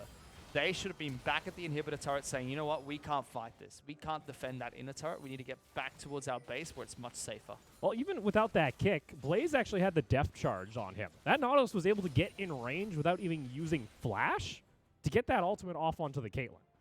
So again, Axis positioning been a little concerning, and I'd be careful because guess what? Even without Shadow, they can knock down this Baron rather fast. See here, Caspiel going to show himself. Taking a decent chunk of damage. Shadow's just happy, just walking away here at the Sejuani. They're going to try and back off, maybe go for a fight. Depth charge going to land here onto Blaze. He's got himself the shield. Shadow's going to use his Pop Blossom. R-Edge onto the front line. Carino's going to get taken down. And Kagame trying to go fast. The trap. Oh no, Blaze gets taken down. And that's going to be Shadow picking up another. And Shine and them have to back off. That's going to be at least 2 members. Make it 3 for Axis Empire falling. And that's going to be Baron started here by Win. They could probably take this one because of the lifesteal that will come out from Kagame as well as Shadow, but they need to be grouped up as 4 and allow what the Jester tank. Fruits are there as well, so everyone should be able to pick up a nice amount of hit points. Very well played once again. And the retreat, unfortunately for Axis Empire, was through the traps, which they started stepping on, Opal. Not looking too good here. Nico's also going to go down and pick up an Infernal Drake. Don't even need Shadow there, and it's going to be a big power play now on the table here for Win at 23 minutes. With that Baron buff, they secure themselves an over 8,000 gold lead with the nice Infernal as a cherry on top. I don't even want to know what Shadow picks up on this back. Your Axis Empire, you gotta be scared a little bit here, because you're in a position now where you drop a game to Armor Project, you could be out of the entire LST. You drop your series Armor Project, that's it. You're done. Armor Project own the head-to-head, and you are eliminated from playoffs. A team that goes from finals last split drops all the way to playoffs. And this game has been fairly poor coming out from Win. Game 1 you could write off as a bad level 1, but this game they were surprised by the swap, and they haven't been playing towards their Caitlyn Morgana composition very well at all.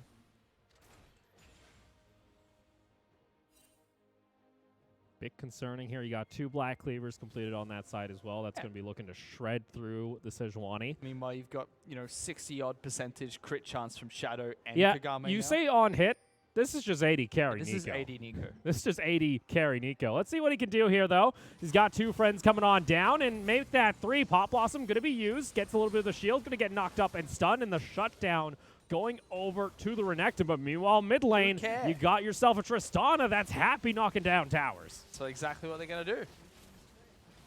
See, Caspel going forward, doesn't have ultimate available. Shine gets a good mantra Q, starting to go into a choke point here. They get themselves the Dark Binding. Libero gonna get taken down. Shutdown goes over toward the Caitlyn. And there we go. Axis Empire are able to find themselves a couple kills. Caspel, you're getting pretty aggressive, bud. You don't have ultimate available.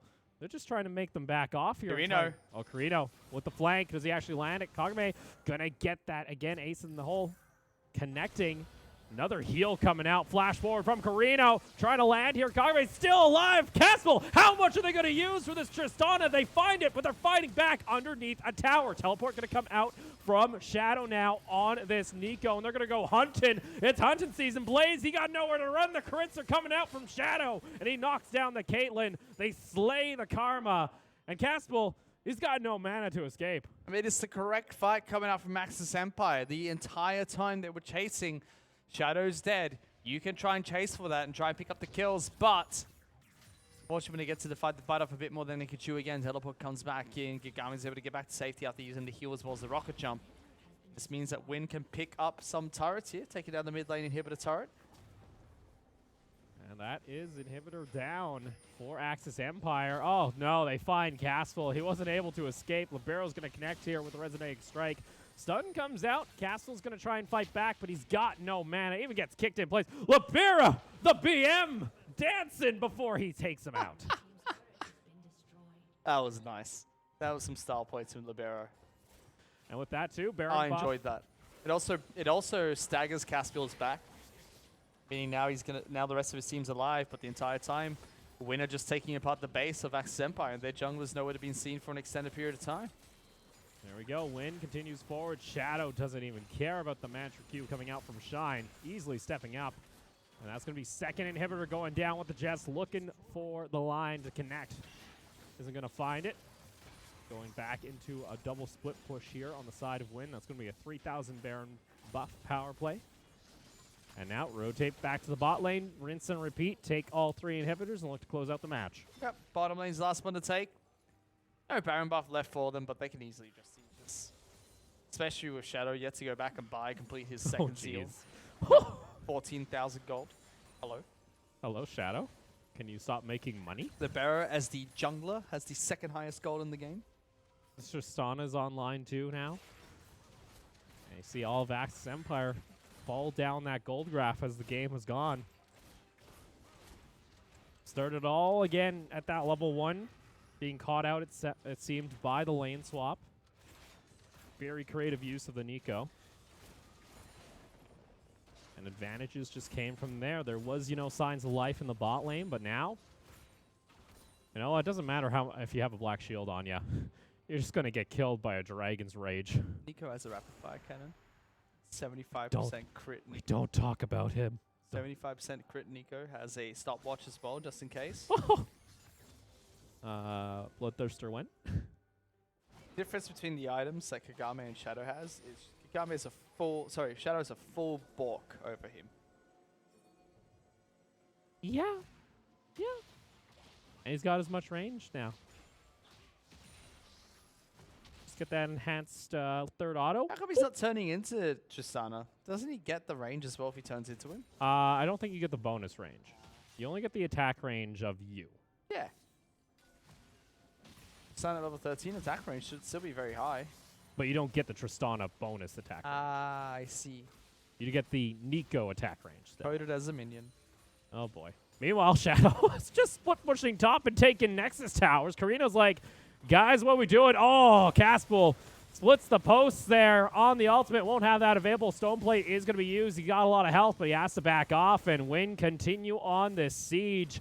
Now taking the inhibitor, only the lone Nexus tower remains in the base for Axis Empire. All they got to do is wait. Double supers will come down the lanes eventually as well, so if they want to wait for that, they'll get very nice double super minions. But they don't have to. They've got a nice wave here. They can try and force the end. Well, let's see. That's going to be Dredge Line being used onto Blaze. Pop Blossom's going to cut back 2 members and immediately just take down the Caitlyn. Shadow goes into a stopwatch. The Barrel picks up a double kill. Our-Edge still cutting backwards, and Shadow just going to regen all this health back. Libero jumps in once again. Triple kill for this Lee Sin. They're not going to give the Penta, though. And that's going to be Win taking Game 2 in the series cleanly. And in the rival of the 2 Malaysian teams, it's the newcomers of Win that pick up the victory against the former finalists of Spring Split of the LST Axis Empire, who fallen from grace, it seems. I mean, very, very difficult game against Win today, but still seeing some troubles for the Axis Empire team that need to work their way through. Their laning phase didn't really look that good in the top and mid lane when they were caught by surprise. The top side fight that took place in the first game didn't really work out for them, and we didn't see them punish that bottom lane hard enough. I mean, Caitlyn Morgana did its job, but didn't see that rotate into top lane again. More turret plating, didn't see siege mid lane effective. We didn't see the dives that could have happened against Kagame in the bottom lane. Lots of mistakes, but Win still looks so flashy. Shadow now picking up the Nico. Going 80 Nico and just styling on people, playing it in the mid lane first, moving towards the top lane, and then Libero on his Lee Sin, just beautiful to watch. So well played. Yeah. Gami also looked so much more comfortable in the aggressive Tristana, not in the laning phase. 15 minute Kagame looked very comfortable on the Tristana. There you go. There you go. It's the first 15 minutes. Then he's like, all right, I'm down, I'm behind, but top lane's now ahead, so we'll just win. Pretty much. Easy as it is. So that's going to be Win. And with that, too, they now get themselves 6 wins in total. They have 1 more match to play. Let's take another look at one of these team fights. This was, again, actually before the first Baron. This was the Baron fight that they tried to take. Blaze just gets in there, and all he does is put a trap down, and that's it. The whole time, he's not auto-attacking. He's trying to reposition, and finally, Arhead just comes in, disrupts him again. So this whole time, no auto attacks coming up from Blaze. Shadow throws down a really nice snare, and he's just stuck. Nothing he can do. So the entire fight, Blaze can't auto attack. Even though he's safe in the back lines, they keep disrupting it. Win play a very good job of playing footsies, making it so that at any point in time when Blaze wants to step up, they push him back or throw a resource his way that would stop him. So she won't really look at Shadow's damage. 23,000 on the Nico. Libero better get MVP though. It's going to go to Shadow, but Libero better get MVP. Because Lee Sin kicks so many people into fights. Like, oh, beautiful. Just, And for Axis Empire, that lone tower on our scoreboard, too, that was only in that bot lane they were able to secure. Other than that, everything else just kind of went down the drain. All right. Who gets this? Who gets this? Show us the MVP. Libero. Libero. Oh no. I think they're. Oh no. It's Did not you gonna actually work. break it? They're gonna say Shadow. In Oh a no. second. I get to cry. You broke it. Ah! That's a bias MVP award right there. That's a. We looked at the damage and we gave it to him. Oh boy. After Libero flies in the back lines, kicks people out, does all this crazy damage in the early game. Oh, production's laughing at. And They're it's- laughing at you. And it's Fish. like, Nah, Shadow did damage, so he gets MVP. You know what? You give me 5 crit items, and I'll get you MVP as well every game. Oh, boy. It's not like he had to mechanically jump into the back line, flash over a ward, Q hop to a minion, and kick someone out of a team fight. No, he just right-clicks, you know? Ding, ding, ding, ding, ding, And ding. sometimes he goes That's how you get invisible. MVP sometimes. Sometimes. Like, it's not the stylish, like, go full Kung Fu, jump in, kick everything. And no, just ding, ding, ding, Do a ding, little ding, ding, dance before you're MVP. going to kill somebody. Woo! You know, do a domination dance. Ding, ding, ding. Sorry, he had Hurricane. Ding, ding, ding, ding, ding. Well, MVP. if you think about it, Nico can be Lee Sin. So he can be anyone. Everyone was MVP. That's not how this works. I don't know. I'm just trying to give you reasoning here. So, As you guys can see, that's the going to be barrel win. was robbed. Taking home the 2-0 in our first series. Barrel was robbed. All they need is now just one last match victory, and they'll have a flawless season. But for now, we're going to take a short break, and when we come back, it's going to be Series 2, Mega taking on Steel Wolves.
Let's make this quick.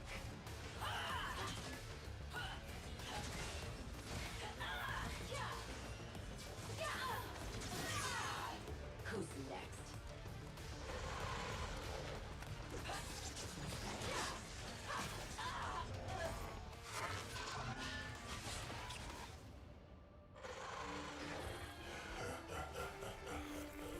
Let's see if you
welcome back, everybody, as we get set for our second series of the night. Of course, it is Mega taking on Steel Wolves. I'm Opal, joined by Fish. Yeah, Carmen, how the hell are you today, mate? Ah, all right. Yeah, doing good. You doing good? Oh, just excited for some LST today, mate. It's going to be a cracker of a match. Really excited. Like, found some mushrooms in the wild. Look like a little Timo late. These don't want them anymore. Bloody stupid animal. This is an OPL, though. I never said it was the Oceanic Pro League, mate. We're in the LST. Yeah? Here in the southeast of Asia. All right. So you're saying Australia is part of Southeast Asia? Never implied that, mate. Oh, no, you kind of just did. A No. little bit. I just said we're not in Oceanic Pro League, mate. We're in Southeast Asia's Okay. League of Legends Sea Tour. All right. Yeah. All right. It's a jungle out here. Got an elephant taking on a wolf. Are there wolves in the jungle? We've got an elephant taking on a damn wolf in this game. Is there wolves in jungles? Like in tropical region, is there wolves? There are wolves in the... Hope I don't think you understand. Steel Wolves taking on Mega. Yeah, I know. One's I'm an trying elephant, to... Yeah. The other one's a wolf. Yeah, It's I got don't... nothing to do with if there are wolves in the tropics of Southeast Asia. Yeah, but you said we're in the jungle. We are in the jungle So of I'm Southeast trying... Asia. So this matchup... Mate, I don't know what's wrong with you, but you got to go get it checked Oh, out, my mate. Lord. Something's wrong. Let's take a look here at our 2 plus 2 is matchup. 4, mate. You got to get I that swear right. I will rip that hat off. Oh, my Lord. Don't you touch my Dundee hat. Right? I'm going to throw that back into the other studio. Look, mate, this one's not yours, all right? You've already broke every other prop in that studio. Let's take a look at our team rosters. Mega, we got Rocky, Lloyd, G4, Dayul, and Pup. Yeah, this is another one of the super teams in the LST here, Opal. Mega, just one of the best teams that we've seen. Went to MSI to represent the Southeast Asian region. They brought in a new AD of Dayul, who was previously in the LCK as well as the LMS. A super top-notch AD carry. Has been performing incredibly well since he's joined this Mega roster. And you've got the veterans also of Rocky, Lloyd, and G4 who have been fantastic for the Thai organization. Only dropping a single series so far, and that was to win. Well, they're also able to pick up a single game themselves in that best-of-3 series. So they've been flying through the league right now. This is their final game to solidify themselves as the second-place team, unless we see, Win drop, even more games. Oh, my Lord. Can we get to the next graphic, please? I can't. Well, Mega. they're one of the best organizations of all time. Previously they were Ascension and Bangkok Titans as well. Now they're coming in as Mega. Okay.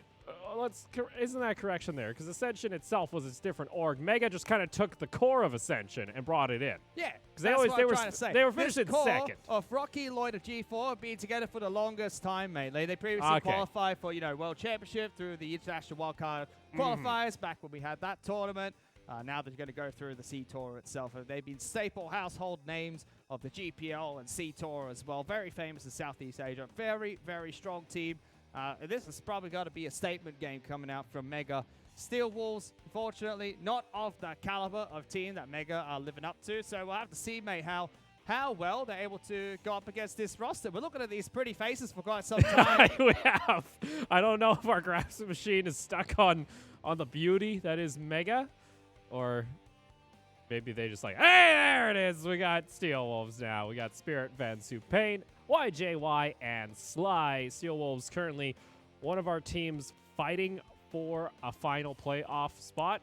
The loss here does hurt them a little bit, but they already own the tiebreaker over Armored Project, which is already the team that's trying to come in here. So as long as they're able to finish off, the other series they have to play, other than Mega, they should be into playoffs. Yeah, that's absolutely right, mate. The only way that Steel Wolves lose this one, if Armored Project able to win their final 2 games and Steel Wolves drop all of theirs. But unfortunately, Armored Project do have a game against Win later on in the season, so they probably won't be able to pick up the win there. But they've brought in Spirit into the top lane, so taking out Azure as their Sable top laner and brought in their substitute Spirit to play today's match. I would really like to look at the key player of the bottom lane, being YJY taking on Dayul. That's probably going to be the matchup for me, but Pain and G4 are still a matchup you've got to watch out for. Pain is a solid mid laner in the LST, but G4, staple mid laner coming in here for Mega. Should still be a lopsided match. We'll have to see, how well Pain is going to be able to go up against this giant of G4, mate. Yeah, that's a fair assumption. How close do you need to get that mic in there? Okay, there we go. I was getting mixed signals that tell me it's a little bit too close and a little bit too far. And well, this is what happens. I don't know what we're doing anymore, mate. This is what happens when you put the hat on. all right, they had you leveled for, you know, the other fish. Now we've put the hat on you. You've transformed. We actually do have that key There matchup it going is. on. But it's going to be Daeul and YJY in the bottom lane. This is a matchup that a lot of people are looking out for because YJY, if you remember one of his first games in the LST, was able to pick up 23 kills on his Kalista. Just It was spears an everywhere. absolute monster. But Daeul, the newest player coming into LST, has been incredible.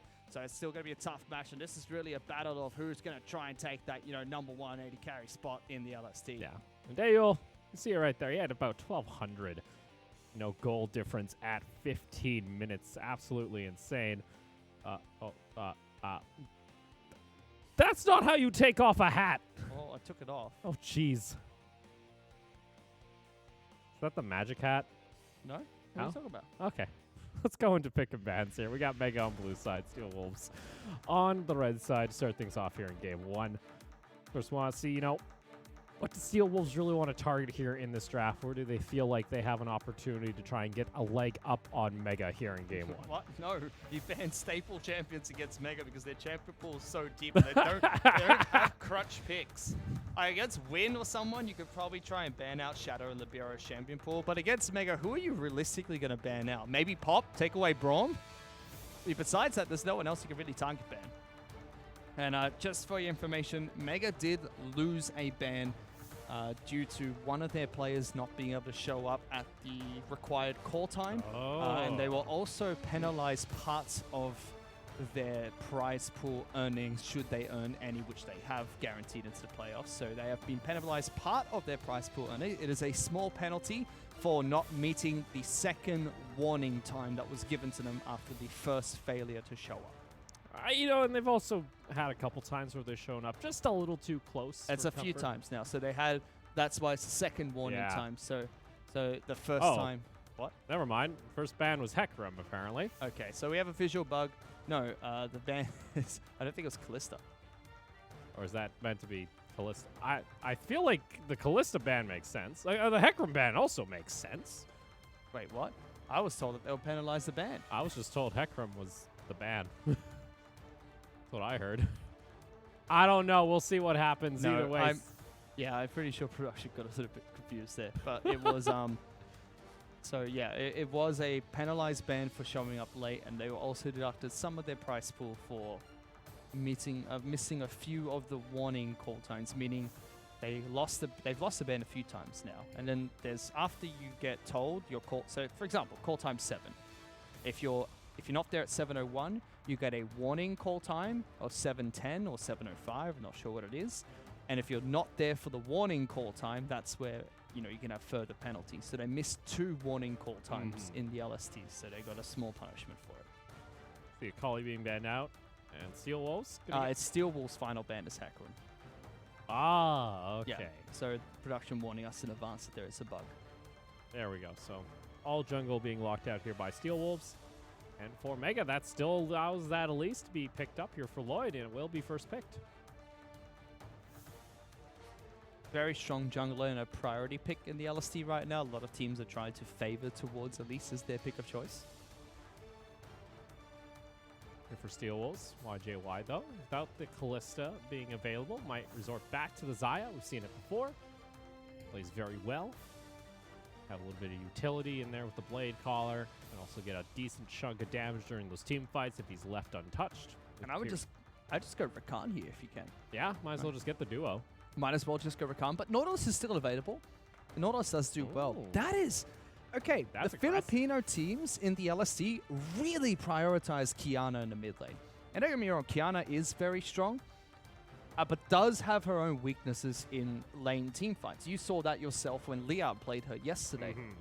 When you're fighting in the lane, you can't get as many big AoE stuns through her ultimate and the Earth... what's it called? Elements?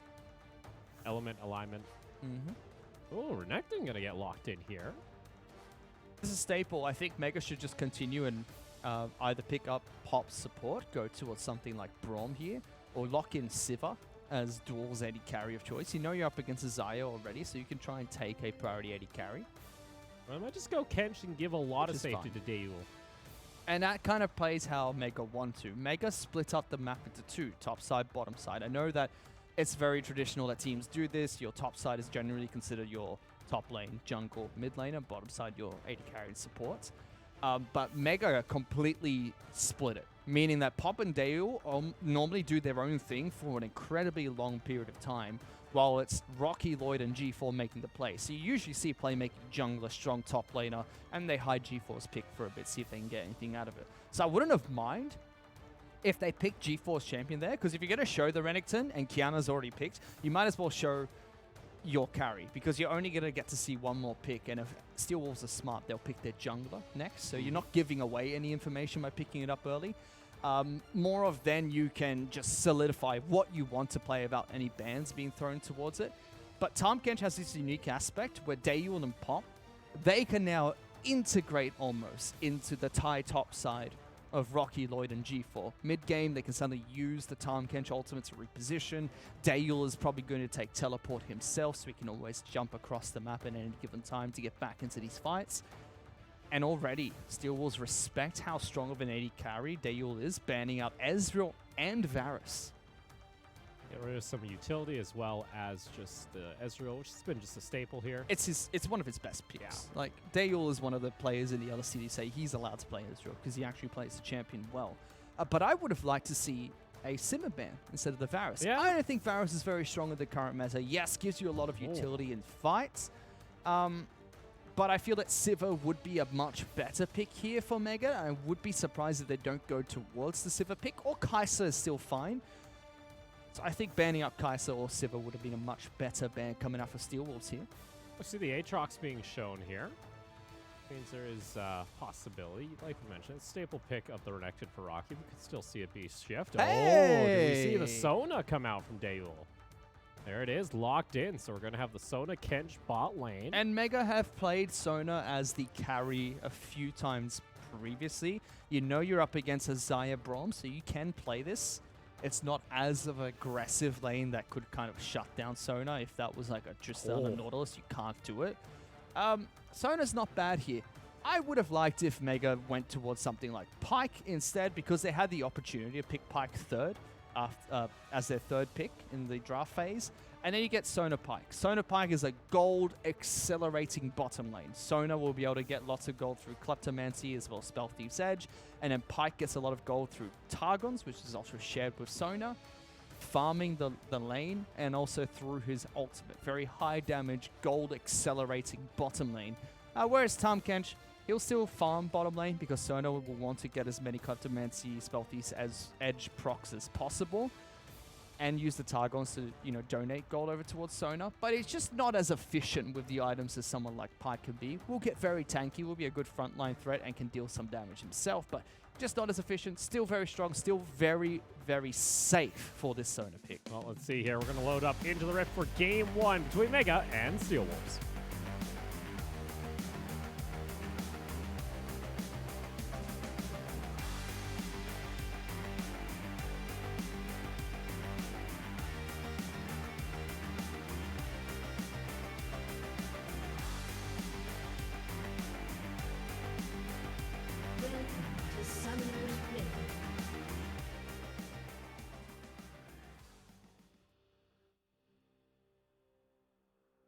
Things here. We'll be seeing, like we mentioned, Daeyul on the Sona pick once again. Instead of opting for something like the Kai'Sa, but still very deadly. Saw in their one matchup they did pick it before. Interested to see how this Kled pick goes out, because we're seeing Spirit here for one of the first times in LST, and gonna have his Kled matchup going up against Rocky's Renekton. He's got some big shoes to fill. Azure was a very staple tank in the top lane, or tank player in the top lane. Yeah, you tell him, Sona. You tell him. So Spirit has a big shoes to fill, picking up a flashy top lane pick of Kled. So I have to see how that does into the Renekton up top, to see if Spirit can bring anything new to the table for Steel Wolves. Really want to watch bottom lane, though. I think that's where we should keep our focus in the early game, because it is an aggressive top side of the map. We might get a few skirmishes here and there. But if you could put Sona behind, it does cripple her lane very well, because Sona relies heavily on auto-attacking and trading to get her gold through Kleptomancy as well as Spell Thief's Edge. So if you put her behind, then suddenly Duel's not going to be able to farm as much gold as possible through the interaction he gets from Guttermancy Spell Thieves. Here up toward the top lane. Yeah, you get him, Tiger. Oh, he's got it. Got Conquer. Gets Spirit Trap in the rope and backs off. Level 1 though, so we can't go in for the Vicious Blades trading pattern. Having that. It's a bit of extra damage, that's all. Yeah, Rocky should control this lane early. how well does a bear trap on a rope, like how well does a bear trap work against like a crocodile? Doesn't work. Doesn't work? Because it's called a bear trap, it works on bears. Oh, it's friend. only bears. Okay. I don't know, man. I thought maybe it might have some effectiveness. No. Rocky gets a quick trade in. They're actually going to get the mount. Very good from Rocky. Noticing he had the level 2 advantage, got in there, got it off before Spirit could trade back, and now he's got to farm up a little, do some damage, get Scarl back. Lloyd's coming up. Yeah, he's going up for the gank. If Spirit is not back on his mount, this could be a devastating dive, but Spirit can also turn this around if he's able to transform. Well, let's see. He needs one more auto attack, but he was stunned, and he wasn't able to get it off. First blood goes on over to Rocky. Doesn't even need Lloyd. Throws out the cocoon in case a flash comes through, but Rocky was already able to set up that easy solo kill right away. Sly trying to jump in. And now he's going to be eaten up here. Gets thrown back. Pop is going to get stunned up, but that does force out a flash from Sly. And YJY, you might want to flash yourself here, bud. Oh, Pop gets around the Braum, and he's going to lick him down. That's going to be the kill going on over to the Kench. Almost 2 kills there. The change to the passive of Tom Kench means he can't apply any more stacks of his passive through his Q.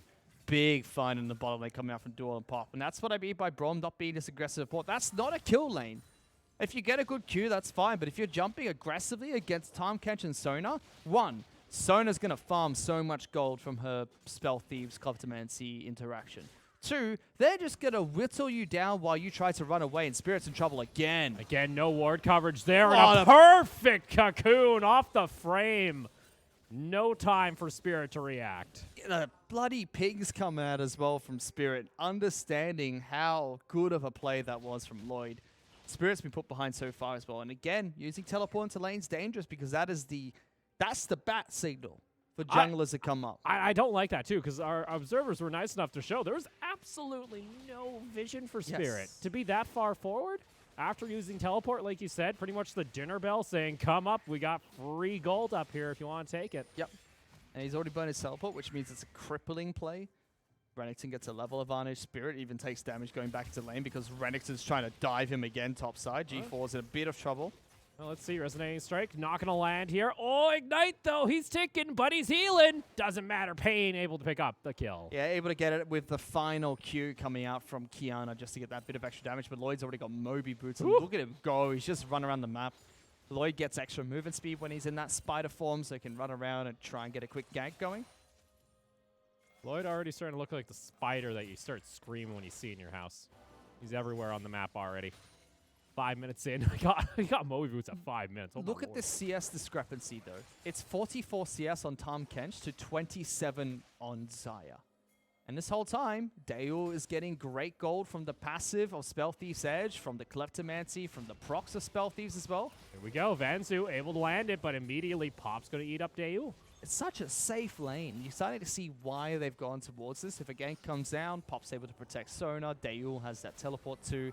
He's going to go back and complete that item so he gets the upgraded Spell Thieves. Oh, double mana crystal too. Double mana crystal? Double mana crystal.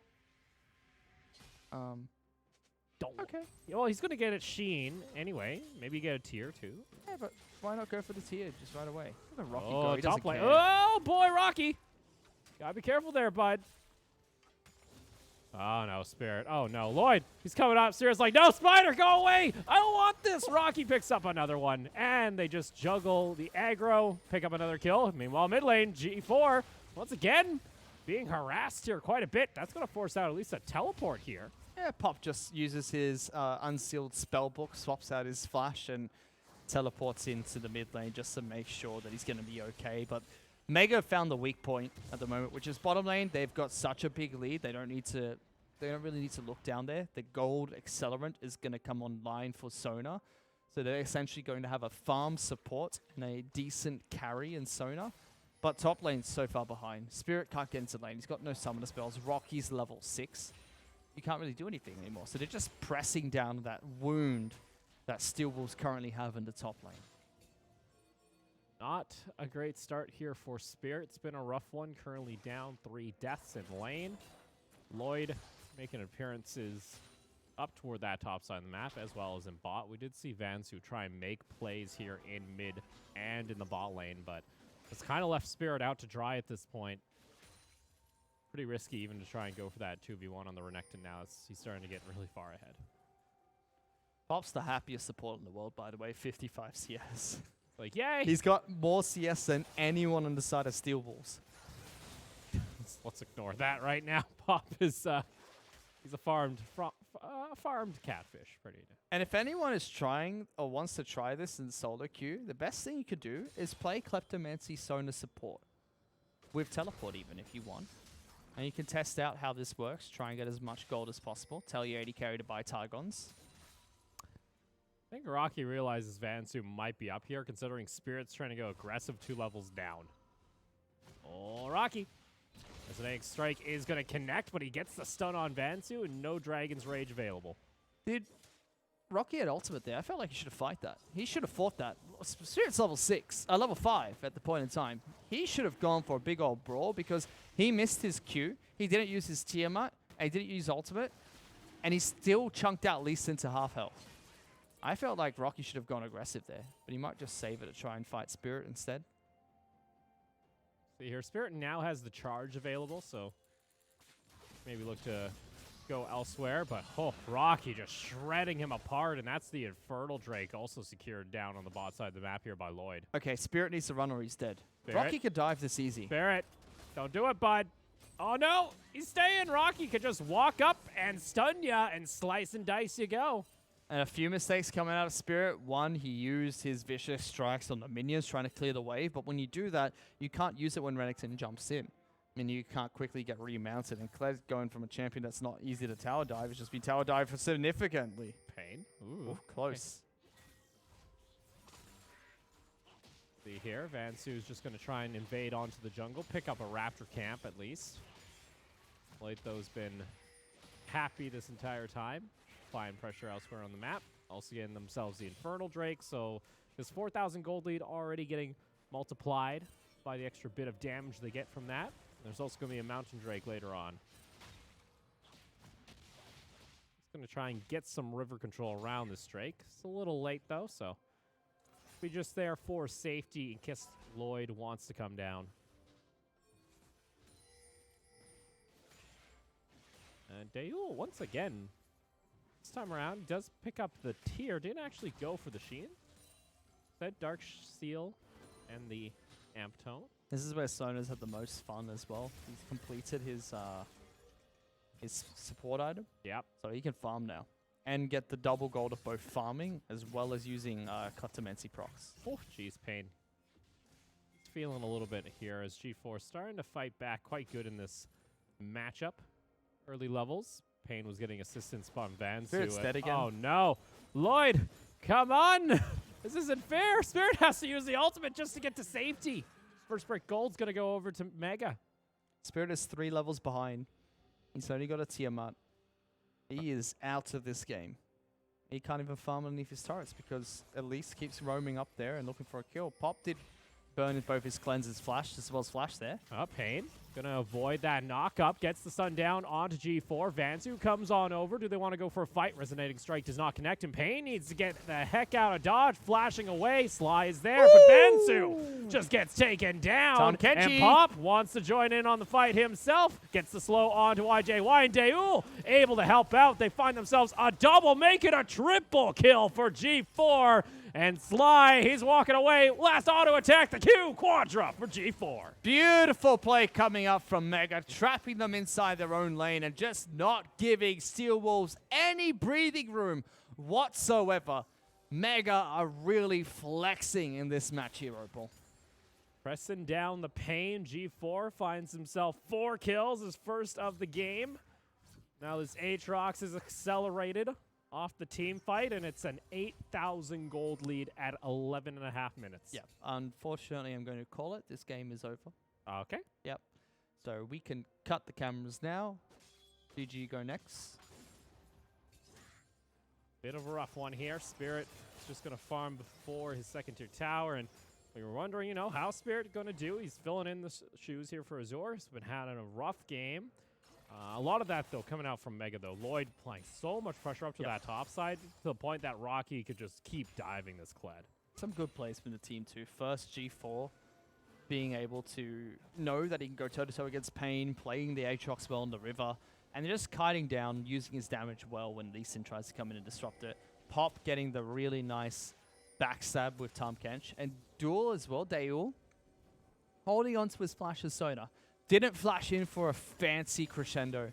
Just held on to it, flashed in to get damage, and just auto-attacked people to death, allowing, you know, the Quadra to come out for G4. This game is pretty much over. If Steel Wolves want to come back, they need to start picking off Sona. But Sona is accelerating her farm. Already has the Seros complete. Yeah, you got the Archangels complete. Going to start stacking that one up. Vanzu getting slowed. Oh, no. G4's coming back. Vanzu's like, I want to go back over the wall. I don't want to be here. And G4 gets the kill with the Infernal He's like, Train. Pop, will you take me back? Pop, I know we had our difference. Oh, Pop just wants to go to a different relationship at this point. YJY is going to use the Featherstorm to try and evade. Has the Blade Caller available. Going to get the root back. But guess what? Pop is so tanky because he's been able to farm up. Meanwhile, Lloyd has been popping the Rift Herald, and they're just going to go for the dive and take the first tier tower along with it. What a beautiful play again. Just rinse and repeat coming out from Mega. And with those 2 kills, they can now just go straight down bottom lane. I mean, Vansu only just respawned. He was killed earlier. Now they can just go, oh, let's take bot lane inner. Kled can't do anything. Rocky can just hold mid lane, and we can 4-man this. We'll see. It looks like they're just going to back off. They'd rather go Rocky. Got to get the turret plate at all costs, Fish. And Pain taking a little bit of a love tap there from Daewoo. Turret plating does fall. Second Drake, though, going to go in favor of Mega here. It's going to be their first mountain of the game. And turret plate difference, it's clear as day there. 11-1. Unbelievable. This is a show match at this point, Opal. 11,000 gold lead. What do you do? Like, I'm struggling to figure out. They've got 33% of Steel Wolves gold. Yep. And no, they've got 50%. 50%. If the game were to end right now, we would actually call it. Because they're within that rule set at this point. Yes. It's that far gone already at 14 minutes. 50% of their gold, 14 minutes in. These teams don't like breaking records, though. If I was playing this game on Mega's team right now, I'd be like, all right, okay, guys, 15-minute game. We're getting Dancing Herald, everything. Let's go. Group up, fight them, end the game. But well, they've already lost the perfect game. Maybe, you know, the motivation's gone. Pain said. Oh, Pain. Oh, no, he doesn't have a Sheen yet, so not dead yet. I was to say, like, it's only 14 minutes, but the gold graph, you know, would lead you to believe there is a possibility of the one-shot Sona already. Disgusting. A little. Lloyd gonna go ahead and take his blue buff. On top of that, too, like, you got Vision already creeping into Steel Wolves' jungle at this point. They're being suffocated out of their own jungle where they could try and get gold themselves. And Mega just says, it's our jungle now. I'm sorry for the misunderstanding, but it's now ours.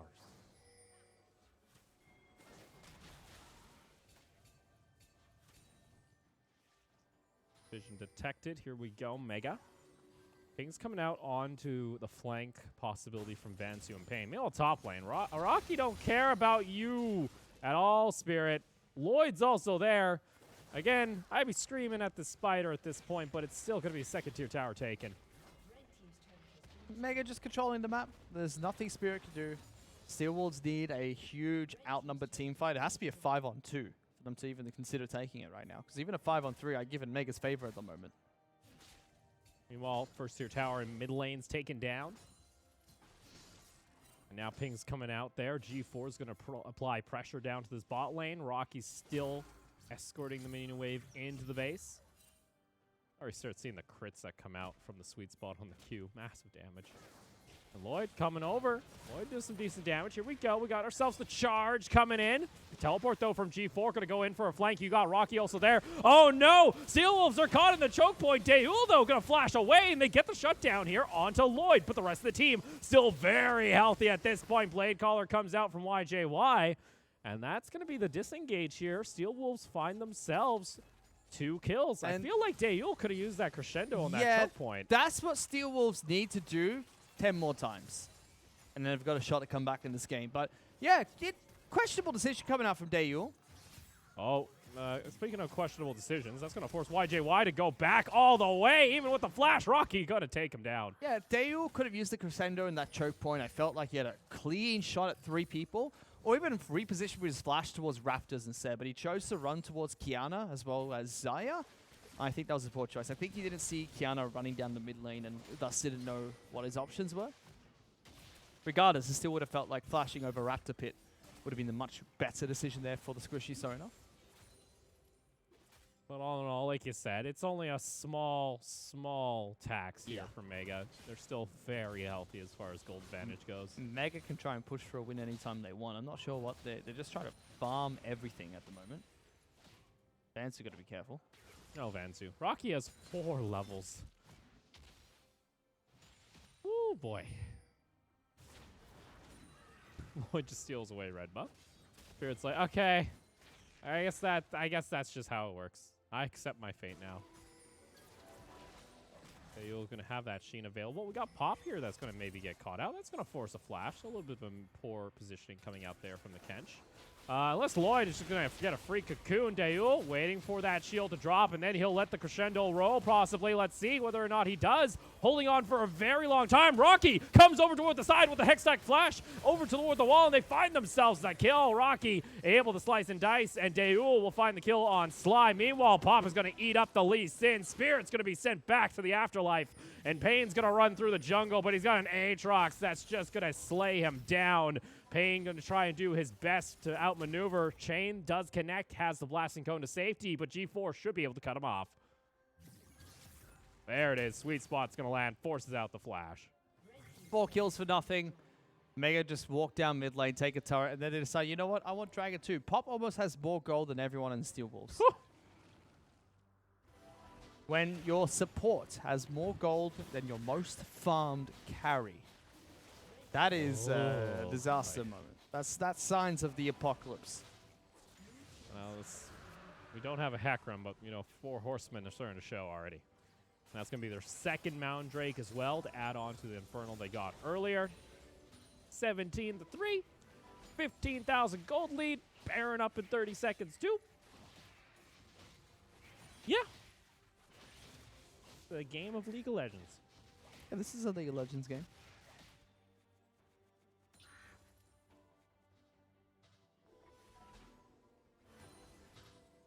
We got YJY dancing in mid lane. Over award. Over award. Casually. Mega are like, free. okay. Oh, Lloyd gets hit by the Q. Doesn't even care. Look at Spirit. He's got charge available. YJY still dancing in the corner of the screen. I can see the Zaya dancing. Oh, G4 snuck in behind. Oh, Sly. Oh, no. It was all a bait. And Spirit can't stop his ultimate, so he just has to jump in. Kiana ultimate comes out, finds its targets, but guess what? You have a Tom Kench that just gets a gray health shield back and gets it all. And Rocky goes godlike. It's a double kill for the Aatrox. It's another ace. Throw in the towel, Steel Wolves. Mega, just end the game if you could. It's another one, and it's out Baron. I'm pretty sure they could have ended the game if they wanted. But Mega decides to go for Baron instead. Well, Daewoo needs to get 20 stacks on his Magi. I see. That's what we're going for. 22-3. Oh. Oh. This is when, the elephants are, just eating out in by the oasis, and,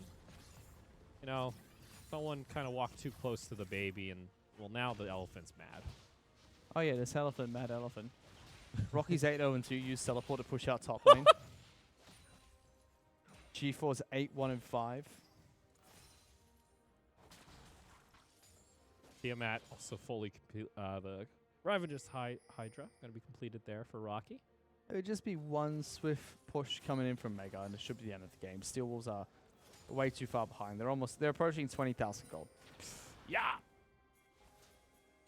Does our gold graph go to 20k? I don't know. I don't know. I haven't seen it yet. Why still dancing? Pain's looking for a big flank. Spirit's been underwhelming so far. His laning phase wasn't great to see. His ultimates have been very questionable so far. Pain tries to get away. Sly is caught out on a choke point. He does have a flash available. He can use it. Vansu gets the kick back. Pain used the ultimate to try and disengage. Lloyd's looking to go over the wall here. Lands a cocoon onto Vansu. Meanwhile, Sly's taking down Rocky to slice and dice all the way. 0 is out. Pain. Spirit going to use the ultimate. YJY. Daeul flashing forward with the crescendo. Is going to land onto Spirit, but he gets knocked off the mount. Woohoo! YJY. He's going to go back to Fountain. Duel's he's having himself his own rave at this point. And that's going to be 2 inhibitors taken down. 24-3 is your kill total. Mega. Easy goes. They're just going to go ahead and take down the Nexus Towers. YJY going to use another Feather Storm. Flashes on into the Fountain. They know it's all over here at this point. Final stand. Nexus, though, is going to get taken down here by Lloyd. And Mega. Woo! Don't make the elephant angry. No, Mega found the pain point of Steel Wolves, which was top lane. They just pressed down on top lane over and over again. It gave them such a big lead. Bottom lane was already Excuse me. Bottom lane was already a disaster. Natural advantage for them there. And the natural transition was get G4 bot lane, kill them twice, and the game was pretty much over. You got a 50% gold lead at 10 minutes. To come back from that, you need, like, my goodness, you need a miracle to come back from that. So it was, I think a bit too difficult.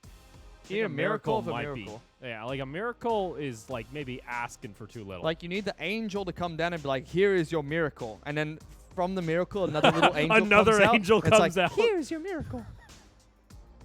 That's what you need. Like the chance that happens, like, oh.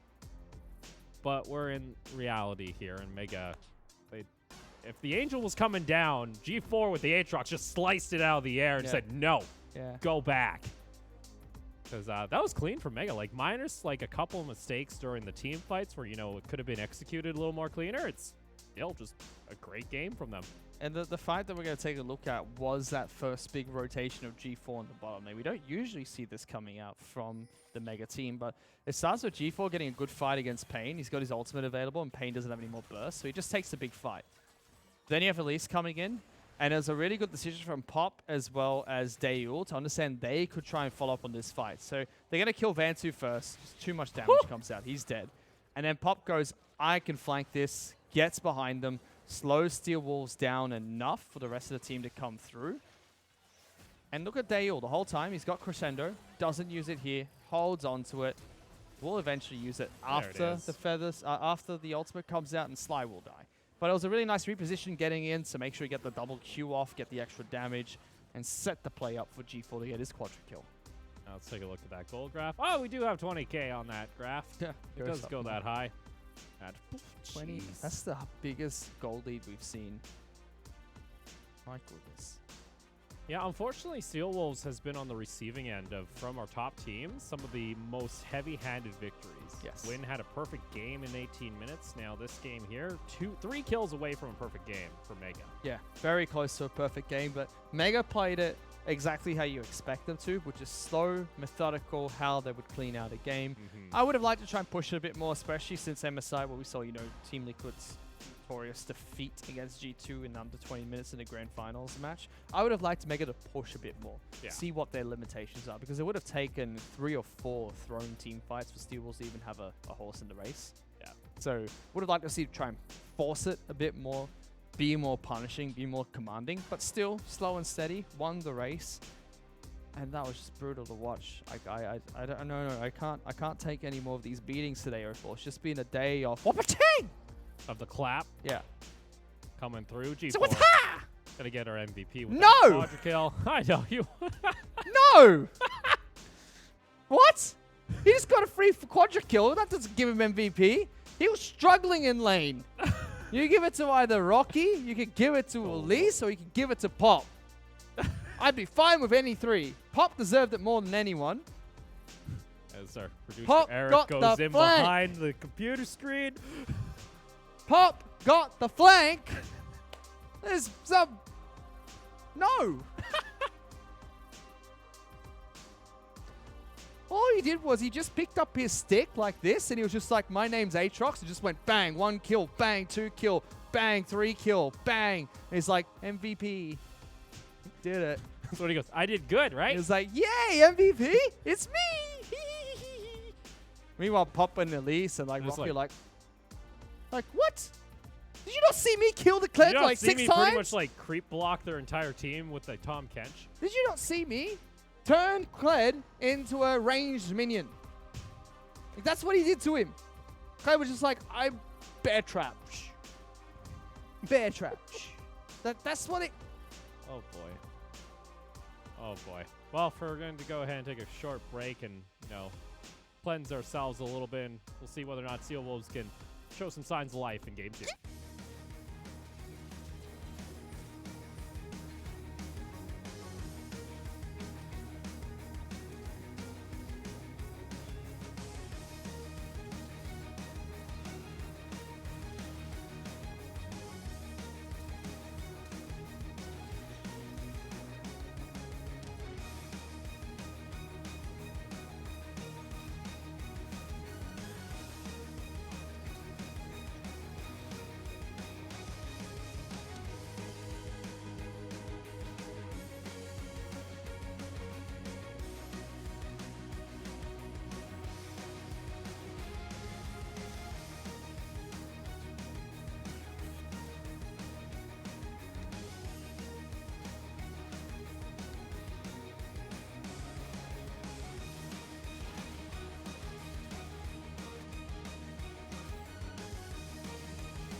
And welcome back, ladies and gentlemen, to LST.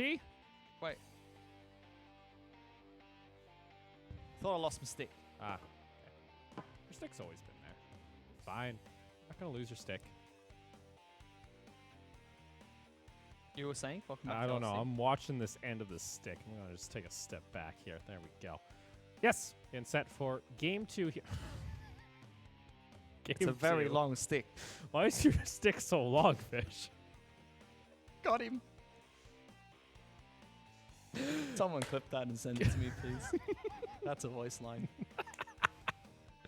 Oh, glad you enjoy it. Mega here with this victory. If they're able to take home game 2 or the series as a whole, they'll lock in second place Guaranteed. for regular season. Guaranteed, in which they will have a bye to our semifinals. Correct. The only way that they lose that seed is if...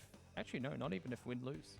Well, no, no, it's like locked Yeah, in. Like locked our in top 2 is second. locked after tonight. Win If- is guaranteed first place, and Yeah.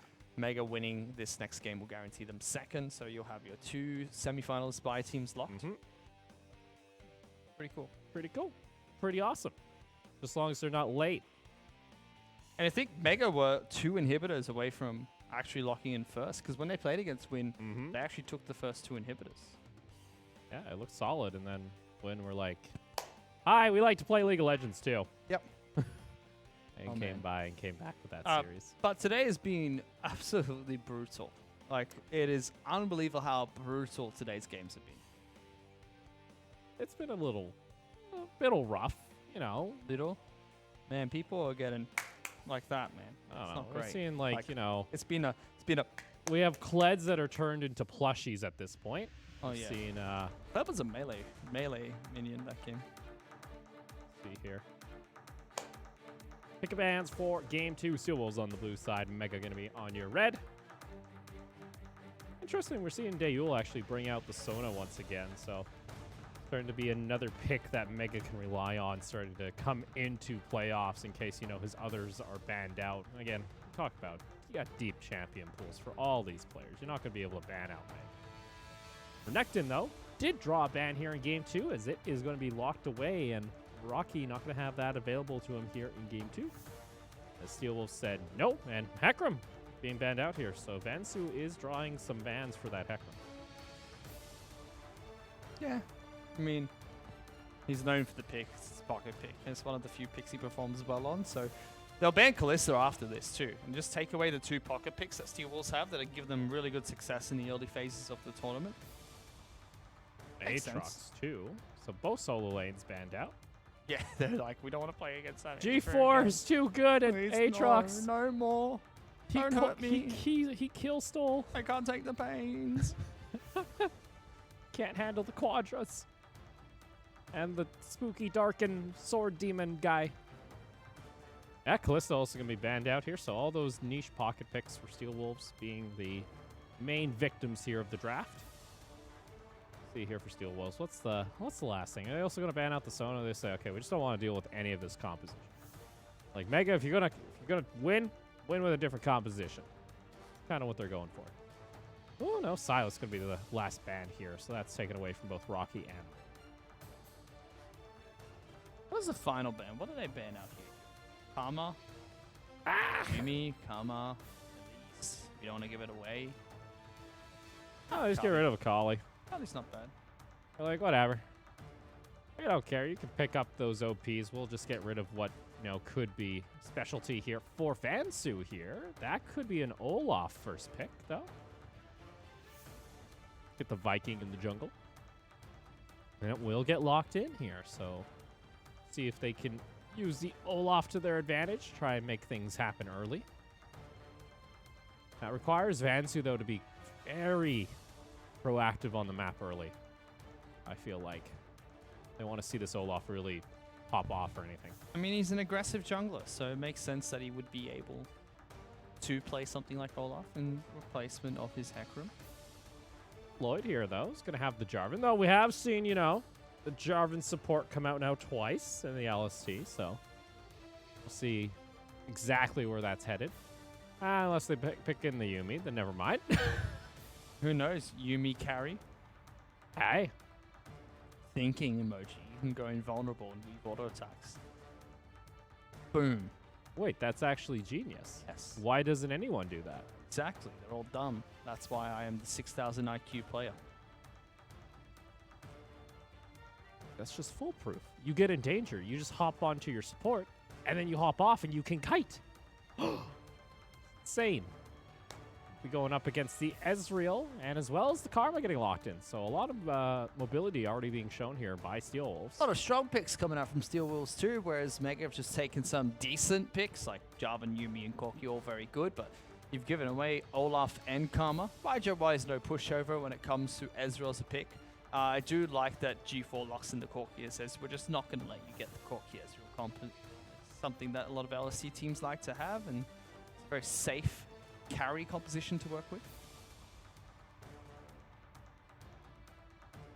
That being secured, they'll start going ahead and targeting toward that mid lane as the Azir is going to be banned out. And the Sivir banned away from Dayul, so not going to see the Sivir Yumi combo that we often see down in the bottom.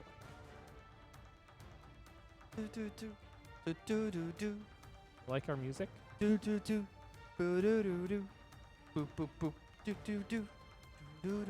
Wait, no, you're singing the Wii Shop theme song. What? Boop, boop, boop, Da boop, do boop, do boop. do. Yana band and Silverlution band away too. Not a musical, please stop. I know, I'm not. Stop. Get over it. Stop it. It's happening, Fish. It's a nice pick. I like Kaiser Yumi. I feel like this is a very underrated bottom lane. Has a lot of burst potential. Really good for delivering Yumi into the back lines too. Dive threat coming out from Mega. They've got Jarvan, Kaiser, Yumi. Ooh, Camille gonna get locked in here. Top lane Camille for Spirit. See if that's he's gonna have a better time than his Kled. Last pick for Mega here is being held for Rocky. Ooh, we have ourselves an Orianna being shown here by Steel Wolves. Yeah, second Orianna of the tournament. Payne will pick it up again. Likely to go into that mid lane. I don't think we're going to have anything wacky like NALCS. Da-na-na-na. Shh. Rise! Rise! Da-da-da-da-na. Rise! Prove yourself and Rise! Rise! Yeah. That's how it goes. you got to make them remember you, though. Make them remember. What? Rise! That's what Rocky picks. Rocky. Top lane Rise as well. Rocky go, and that's going to go into the Camille this time around. Was it Rise like changed recently again? So his route isn't It's a point and slow. click anymore. It's a slow. It's not guaranteed. Yeah, it's slow. And then it only gets it if he gets his, what are they called? Rune stacks? The rune stacks, yes. The Rise stacks. The rise stacks. Yeah. Oh boy. Against Camille, though. Camille should have an okay time against this. Olaf might have a good gank to go towards top side here. See if Steel Wolves can upset the top side. Oh, here we go. Load in game 2. Let's see if Steel Wolves can extend the series.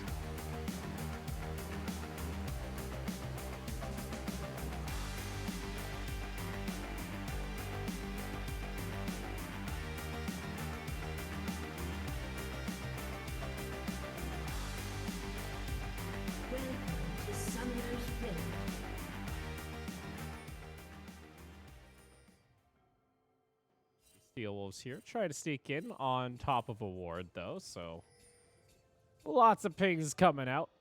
Steel Wolves kind of realize that, feels like there's some vision.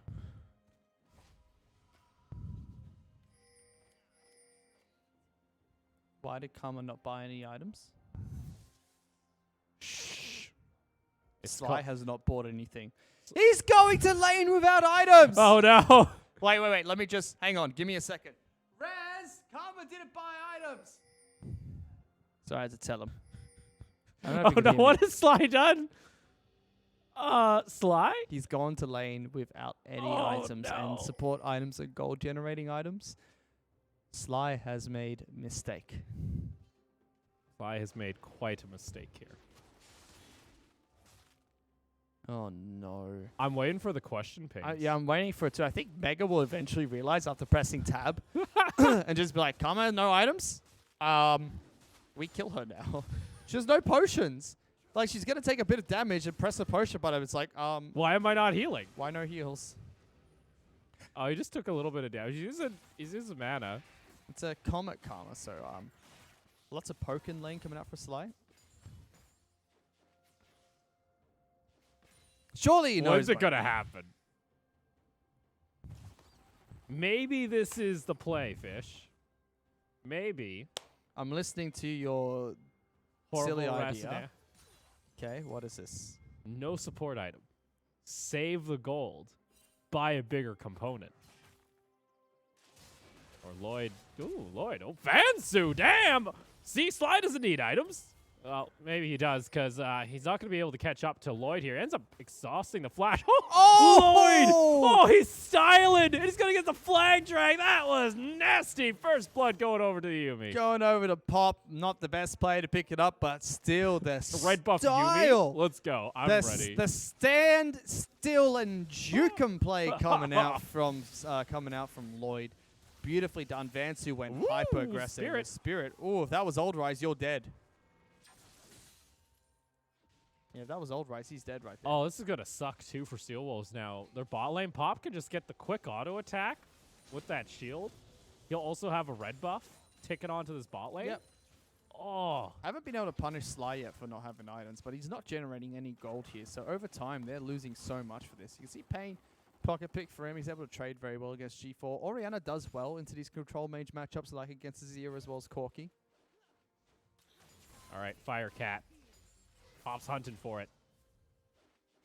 What is Yumi's attack range? How did Lloyd sneak? Oh, he flag dragged over the dragon pit. He's waiting for the cooldown because he knows he can get another kill. Sly's got no flash. Oh, no, Sly! He gets himself the Q. Sly's like, I'm running away. Don't take my carry with me. Honorable. And he shall go down as he walks. And Dayul's going to pick up the kill. Oh, hello, Rock. Oh, no, Spirit. You're so far from the wall. Oh, no. Sly still hasn't bought items. The Tycasters are singing over there. I don't know what's going on. There we Okay. go. He bought his items. He did it. Oh, no. He did it. Oh, God. And he didn't buy anything different as well. So he has not had any gold whatsoever. That's an oof. I would feel bad right now. I'd be so tilted. And Fansu just as a do-si-do walks around. And he's just like, here's an axe. I'm angry. Bye. Back to the shop. My axe. He's like the angry, like, lightning dark Viking in this one. He's not even throwing meat. So far, we already have top lane with a solo kill going the way of Rocky, just like we did last match. Mm-hmm. Bottom lane is accelerating with a kill on both AD carry and support, and Lloyd is styling on Vansu right now whenever they go for these fights. Slightly behind on experience as well as farm. Vansu's been power farming a lot of this. G4 as well, pushing in Pain here. Uses teleport early to get back into the lane to continue this pressure. And this means that G4, if he's smart about how he plays this, could keep Pain here for some time. Pain doesn't have very many windows to back on at the moment. And Pain has been having to use a lot of the mana, too, to clear out the wave. So trade patterns also go usually in favor of G4. And it's the wave that Pain has to back on this cannon wave. Gets him back to base, allows him to teleport in, but will be forced to use his teleport. And sometimes you see the teleport first in lane is not the worst thing, especially like they're just going to go on Sly. He's 2 levels down. Level 6, not even available. Dayul is only just getting level 4, but they know their opportunity. Meanwhile, top lane, oh, Spirit. Woo! That time. That Q from Rocky, though, it was flying, but just not able to connect. So does escape, gets the hook shot this time round. Doing slightly better. I mean, much better than this Clay game already, but still being put behind in that top lane. 1,600 gold in favor of Mega right now. Oh, I'd be afraid, though. Dayul's gotten 2 kills and 1 assist. Hasn't even backed yet on this Kaisa. Gonna farm up a Storm and likely come back with a pretty big item for lane. Pop and Dayul as a combo. Continue. Just extraordinary, usually, when it comes to our LST games. Oh, Pop. Woo! They stopped Dayul! They stopped his recall. Now he's going to go all the way back. No. He's got teleport, though, so he doesn't really care. B4 hitting level 6 here. Pain has level 6 himself, too. Not a whole lot of damage, though, for that Orianna. You know, a component or two before you can really go for that big shockwave combo. Even then, as long as G4 holds on to the Valkyrie, it's going to be pretty hard to even land that one in lane. Oh, YJY's taking a big chunk of damage here.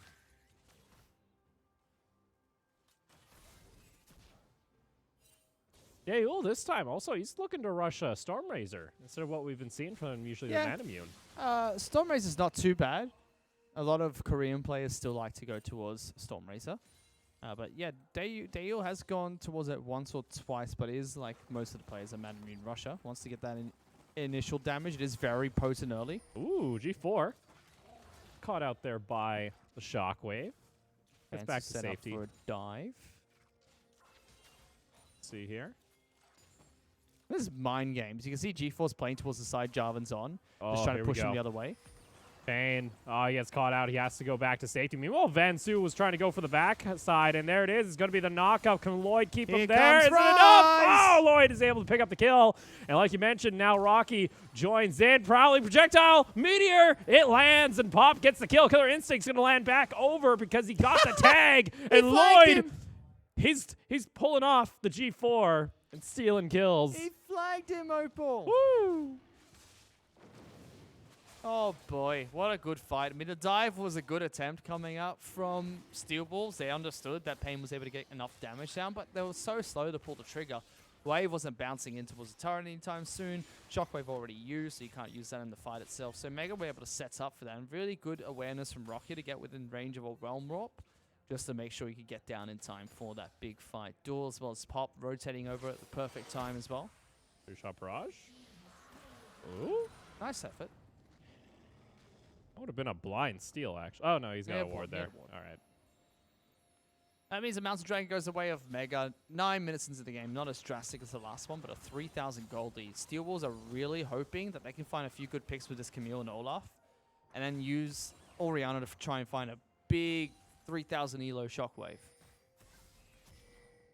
See here. Bot lane starting to go heavily a little bit more in favor of Mega now. As Sly has to back up. YJY. Final chapter going to come out. Sly's going to get caught out. Easy does it. That's another kill onto this Kaisa. Now 3-0-2 before 10 minutes. And that's the awareness that Duel as well, Dale and Pop have. That YJY and Sly didn't expect them to all in there. But as soon as the Arcane Shift is burnt, they go, we're all inning. Because they know that they could chase them down with the ultimate coming out from Yuumi and try and get that all-in play, which they do. Able to pick up the gold from the kill on towards Karma. Get another death on towards Sly. YJY's in trouble. Prowling projectile. It's close. Does force out the flash, though, and that's going to be a flashless Ezreal now. Like you mentioned now, if Arcane Shift is used within any proximity of this duo, they're going to pull the trigger now. Especially with ultimate available for Duel. If he tags him, he's able to jump back towards the Ezreal. Even the Prowling projectile tagging him would be allowing to jump over, I believe. Is it? No, not the Prowling projectile. No, it's got to be hard CC. Bansu does go and steal away the Raptors. See, Lloyd's already positioning himself for a shot here in mid. And again, Prowling projectile. So much damage. Yumi's got some good items.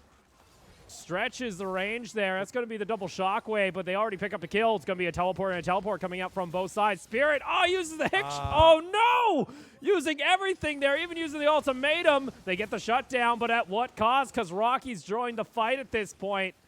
And oh no, I like the idea from Steel Wolves, but again, small misplays coming out here from Spirit. Yeah, Spirit looks very nervous. I think that's the most lenient I can be on my criticism. That's twice now. He's used hook shot for no reason. In the air, not trying to use it on towards terrain.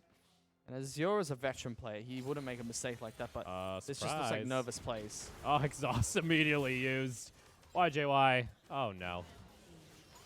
Nicely done here. Trap was set. No vision from Steel Wolves. And Mega have a 5,000 gold lead. Starting to look a bit like game one here. Geez, this matchup in top, we haven't been able to see it a whole lot, but if you just take a look at the numbers, like Rocky's destroying. Yeah, I mean, it was even for a while. Spirit was able to stay quite close in CS, but now Rocky's just blown it wide open. There's not much you can do. Pop has been playing out of his mind this game, by the way, on Yuumi. Him and Daewoo having a great time. Stormrazor, Athenes. We also got Trinity Force online, too, for your Corki. Looking very solid here by Mega.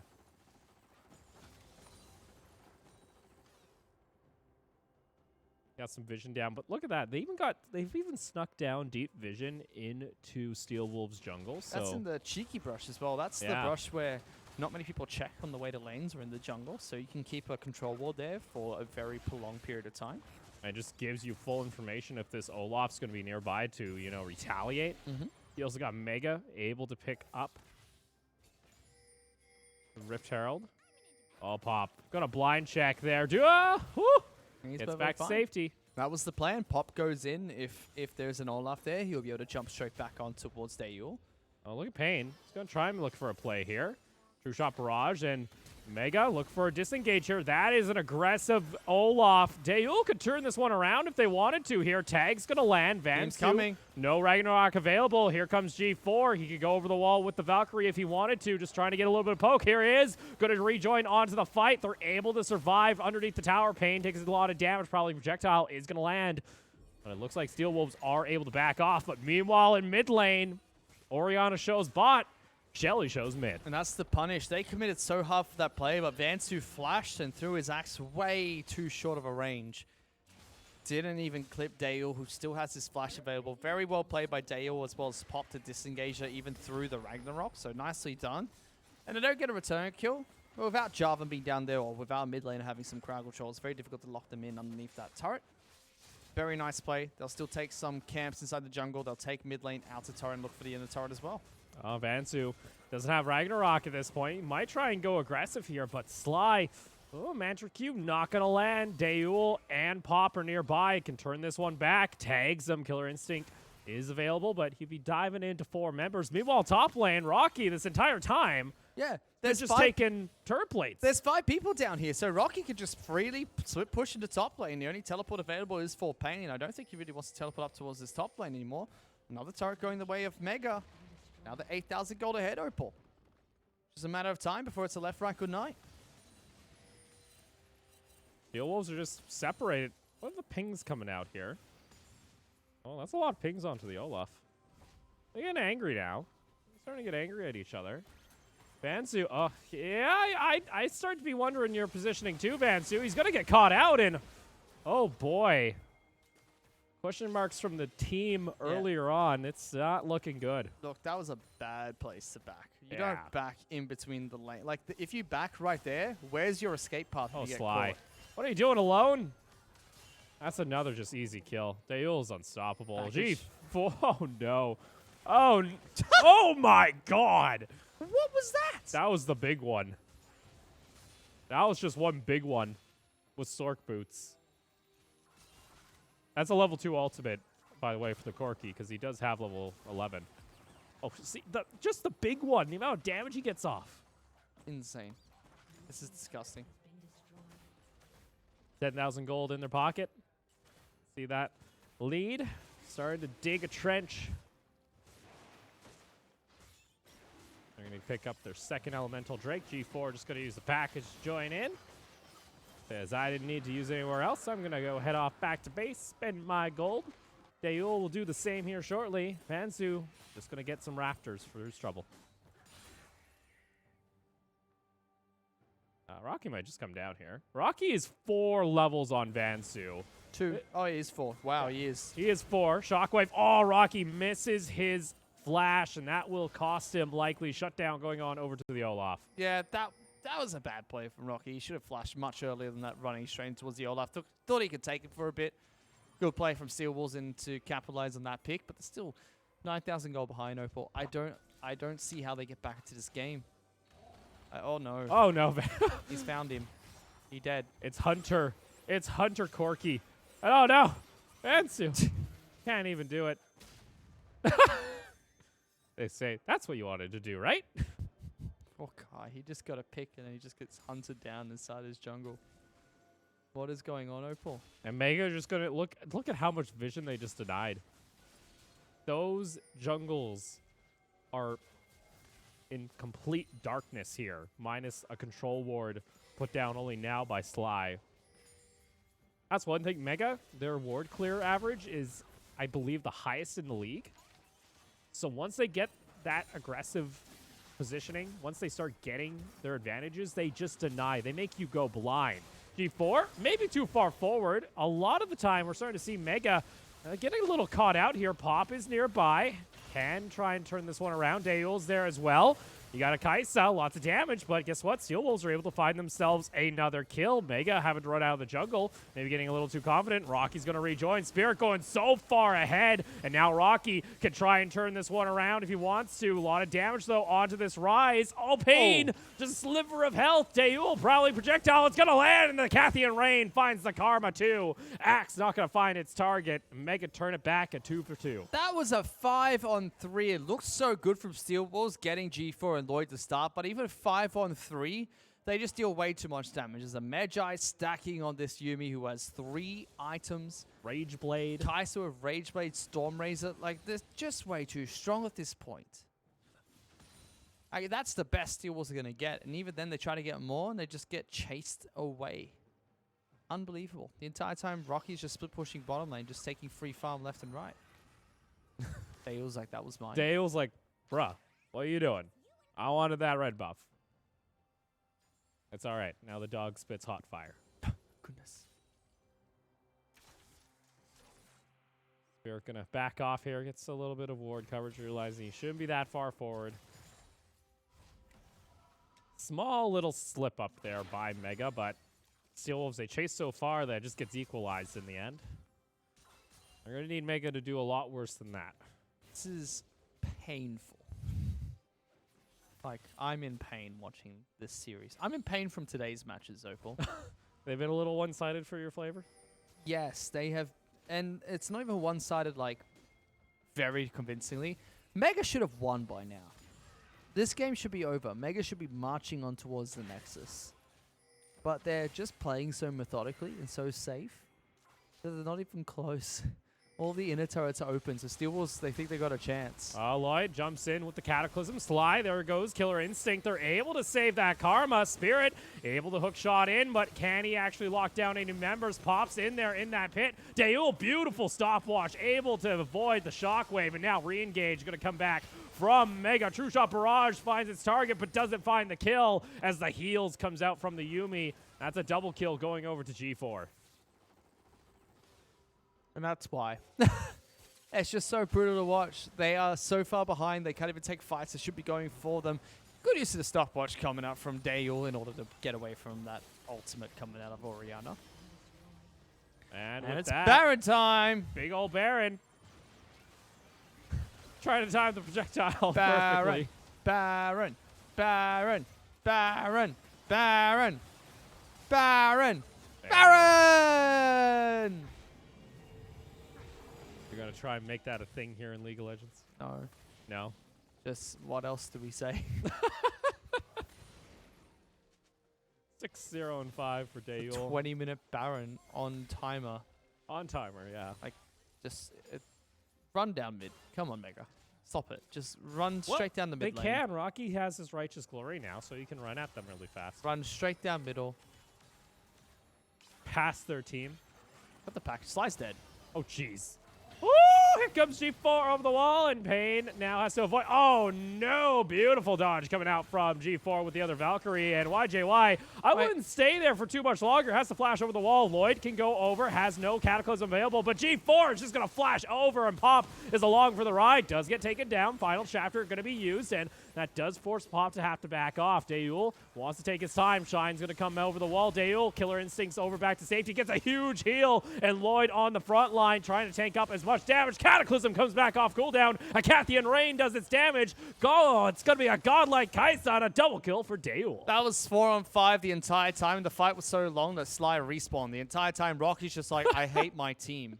Can we win? Like, he's just like, I'm going to split push because you Muppets keep fighting and not pushing down turrets. Sly can't even go close to this. Sly, you are... Bud, you're risking it here.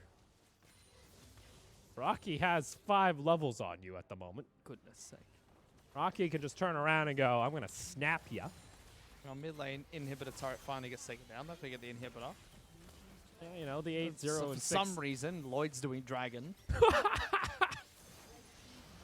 Oh, Shine. Oh, but Shine, that's too far forward. Oh, jeez, the Acathian Rain. And whoo, Rocky just brings Pop for a ride. Final chapter doesn't find anything. Daewoo's going to be fine. He's going to get healed back up from Yuumi. Oh, Shockwave a little too. Desperate Shockwave. Pain just fishing for anything. There we go. Daewoo picks up all this farm. He's happy. We got G4 now. He's got his Trinity Force. He's taking down towers. Oh, Daewoo's healing from his runes. That's right. I was like, how is he healing? He doesn't have anything that helps him heal. It's runes. Sorry. You got the Athenes. You got everything. Oh, no. Vansu has to back off. Rocky. Woo! Lloyd going in. They find themselves the crit off the rise, and that's going to be the engage. Daewoo is trying to take down towers in mid lane. That's going to be ultimatum, but Lloyd is somehow still alive until the very end. Finally gets taken down. Triple kill. And the Quadra and Penta are going to be stolen away here by Dale as he goes legendary. G4 underneath the tower. Double kill going over to YJY. Rocky flashing forward. Oh my goodness. That's going to be the ace coming out for Mega. 8-30. Super minions now going to pour into the base along with the Baron buff. YJY has left the building. And Mega are going to watch Mega. Oh my. Oh my. They're just going to dive again. Oh boy.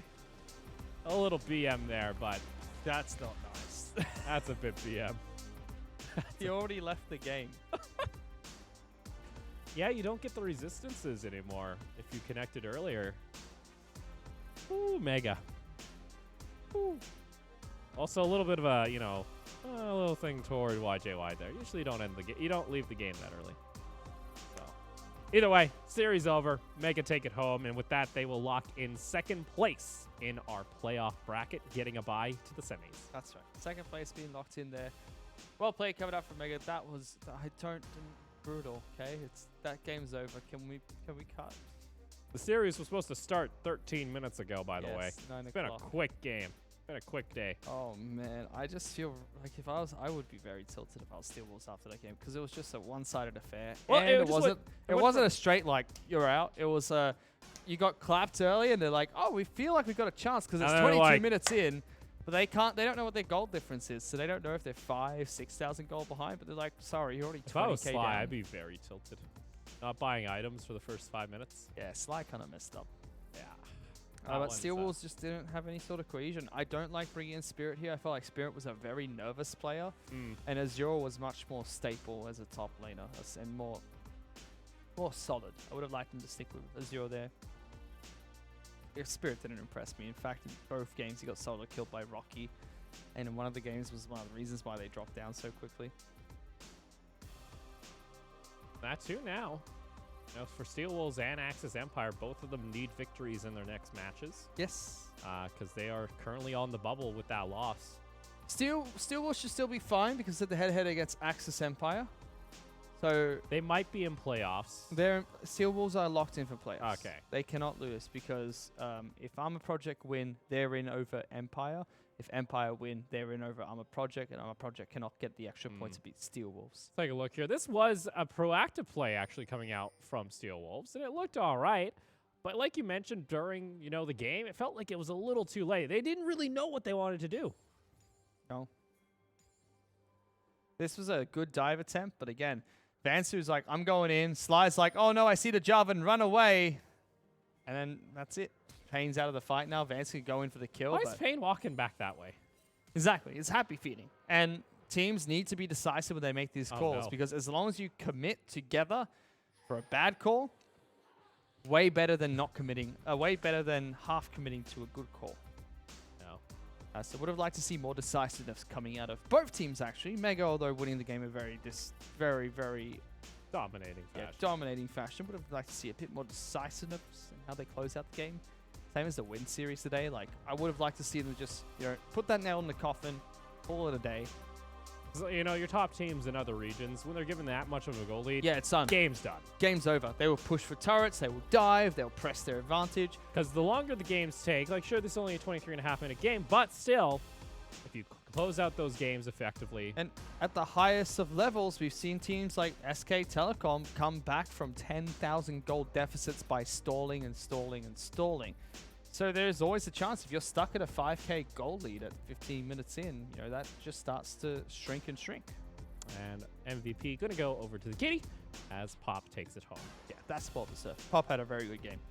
Some good projectiles coming out. Like everyone from the side of Mega had a good game. Rocky got into the solo kill, but he was split pushing the whole match. Lloyd was being, I don't know what Lloyd was doing. He was weird. G4 had a good game too, but Pop was the one that was making a lot of good plays on this Yuumi, and I think he's the best Yuumi player in the LST right now. He's had so many good highlights playing. One which we thought was definitely the Penta worthy too. The very early into the split, top-notch Yuumi player coming out from Pop. Been fun watching him play. Yeah. That would be their last game of the season before playoffs, so we won't see them next week during all our rescheduled broadcast matches. That was meant to be my rest week. I was meant to be doing the restings. No more resting. Yeah, I could have went back home. Oh my god. Mad. Too bad. Typhoon. Stop it, weather. Is that your typhoon? Woo! Typhoon. We'll take a look here at our scheduled matches coming up for, of course, next week. Oh, oh, you thought today was brutal? Oh, wait till Saturday. Thought today was the fun day? You thought that was brutal? You're in for a tough ride on Saturday. We're going to have another typhoon come through just for that. Yep. It's going to be a typhoon on the Rift. Oh my. I'm actually scared about next week's matches. Really? I'm okay. Yeah, I'm scared. I'm very scared because look at this. That's our results. So Win and Mega both 2-0. Axis Empire and Steel Wolves. I hope Axis can go back and look at what went wrong there because this is not the same caliber team that we saw during the finals last split. And the new players aren't the problem. Just seems like the existing roster isn't adapting very well to the different play styles that have been brought into the league. On top of that, too, your next matchup, it's pretty much do or die coming up for these teams. Yeah, Axis Empire, if they lose to Armor Project, which is a realistic possibility after today's game, that's it. They're out of the league. And Armor Project picked up a upset win. Earlier in the week, they were able to pick up an upset win, and their jungler's been looking really good. It is a possibility. They got 2 games left to play. One's against Win, which is the match that probably will happen. But then they've also got to play against Axis Empire. So we'll see here quite shortly. That's, of course, our team rankings. So Win are going to be our first. Mega still have one more game. Sorry, it was Liab. Yeah, they have one more game, yes. But they're locked in for second because Yes. Liab, they own the tiebreaker over Liab, who've lost 2 games. Yes. Unless Detonator somehow get in there. It's possible. Well, we could have Detonator win their last 2 games. We have a tie. But I think their losses are... Oh, no, Win hasn't played... Has Win played Detonator? I don't know. I think, no, they haven't. They'll play on Sunday. Ah, they haven't played Mega. But That's also, why. I think they also haven't played Win. Yeah, they haven't played 2 matches here. But we'll get to it when we get to it. But, oh, yeah, that's going to be Win taking on Armored Project. Yeah, good game for second match. Mega taking on Detonator is a really good matchup because that's number 1, number 2 from Thailand taking on each other. Win against Armored Project, that's a tough match for AP. If they can find a win, though, they could cause some big upsets. But I don't know if they'd be able to. They haven't been looking like they're on that good of a form. And those matches will be played on Saturday. These are the rescheduled games based on 1, the power outage that took place in Jakarta, causing a blackout, 2, the typhoon that hit Shanghai, as well as the typhoon that hit the Philippines the other day. So 4 rescheduled games being played, 2 on Saturday, 2 on Sunday. That'll be a bunch of fun. And that will be, of course, our last week, as then we'll head into playoffs. What? That's just your woo! Yeah, woo! Gone! Typhoon. What if the typhoon comes back on Saturday, then what? Don't jinx it. Don't jinx it, Fish. I don't want that. I don't think anybody wants that. We'll see you next weekend.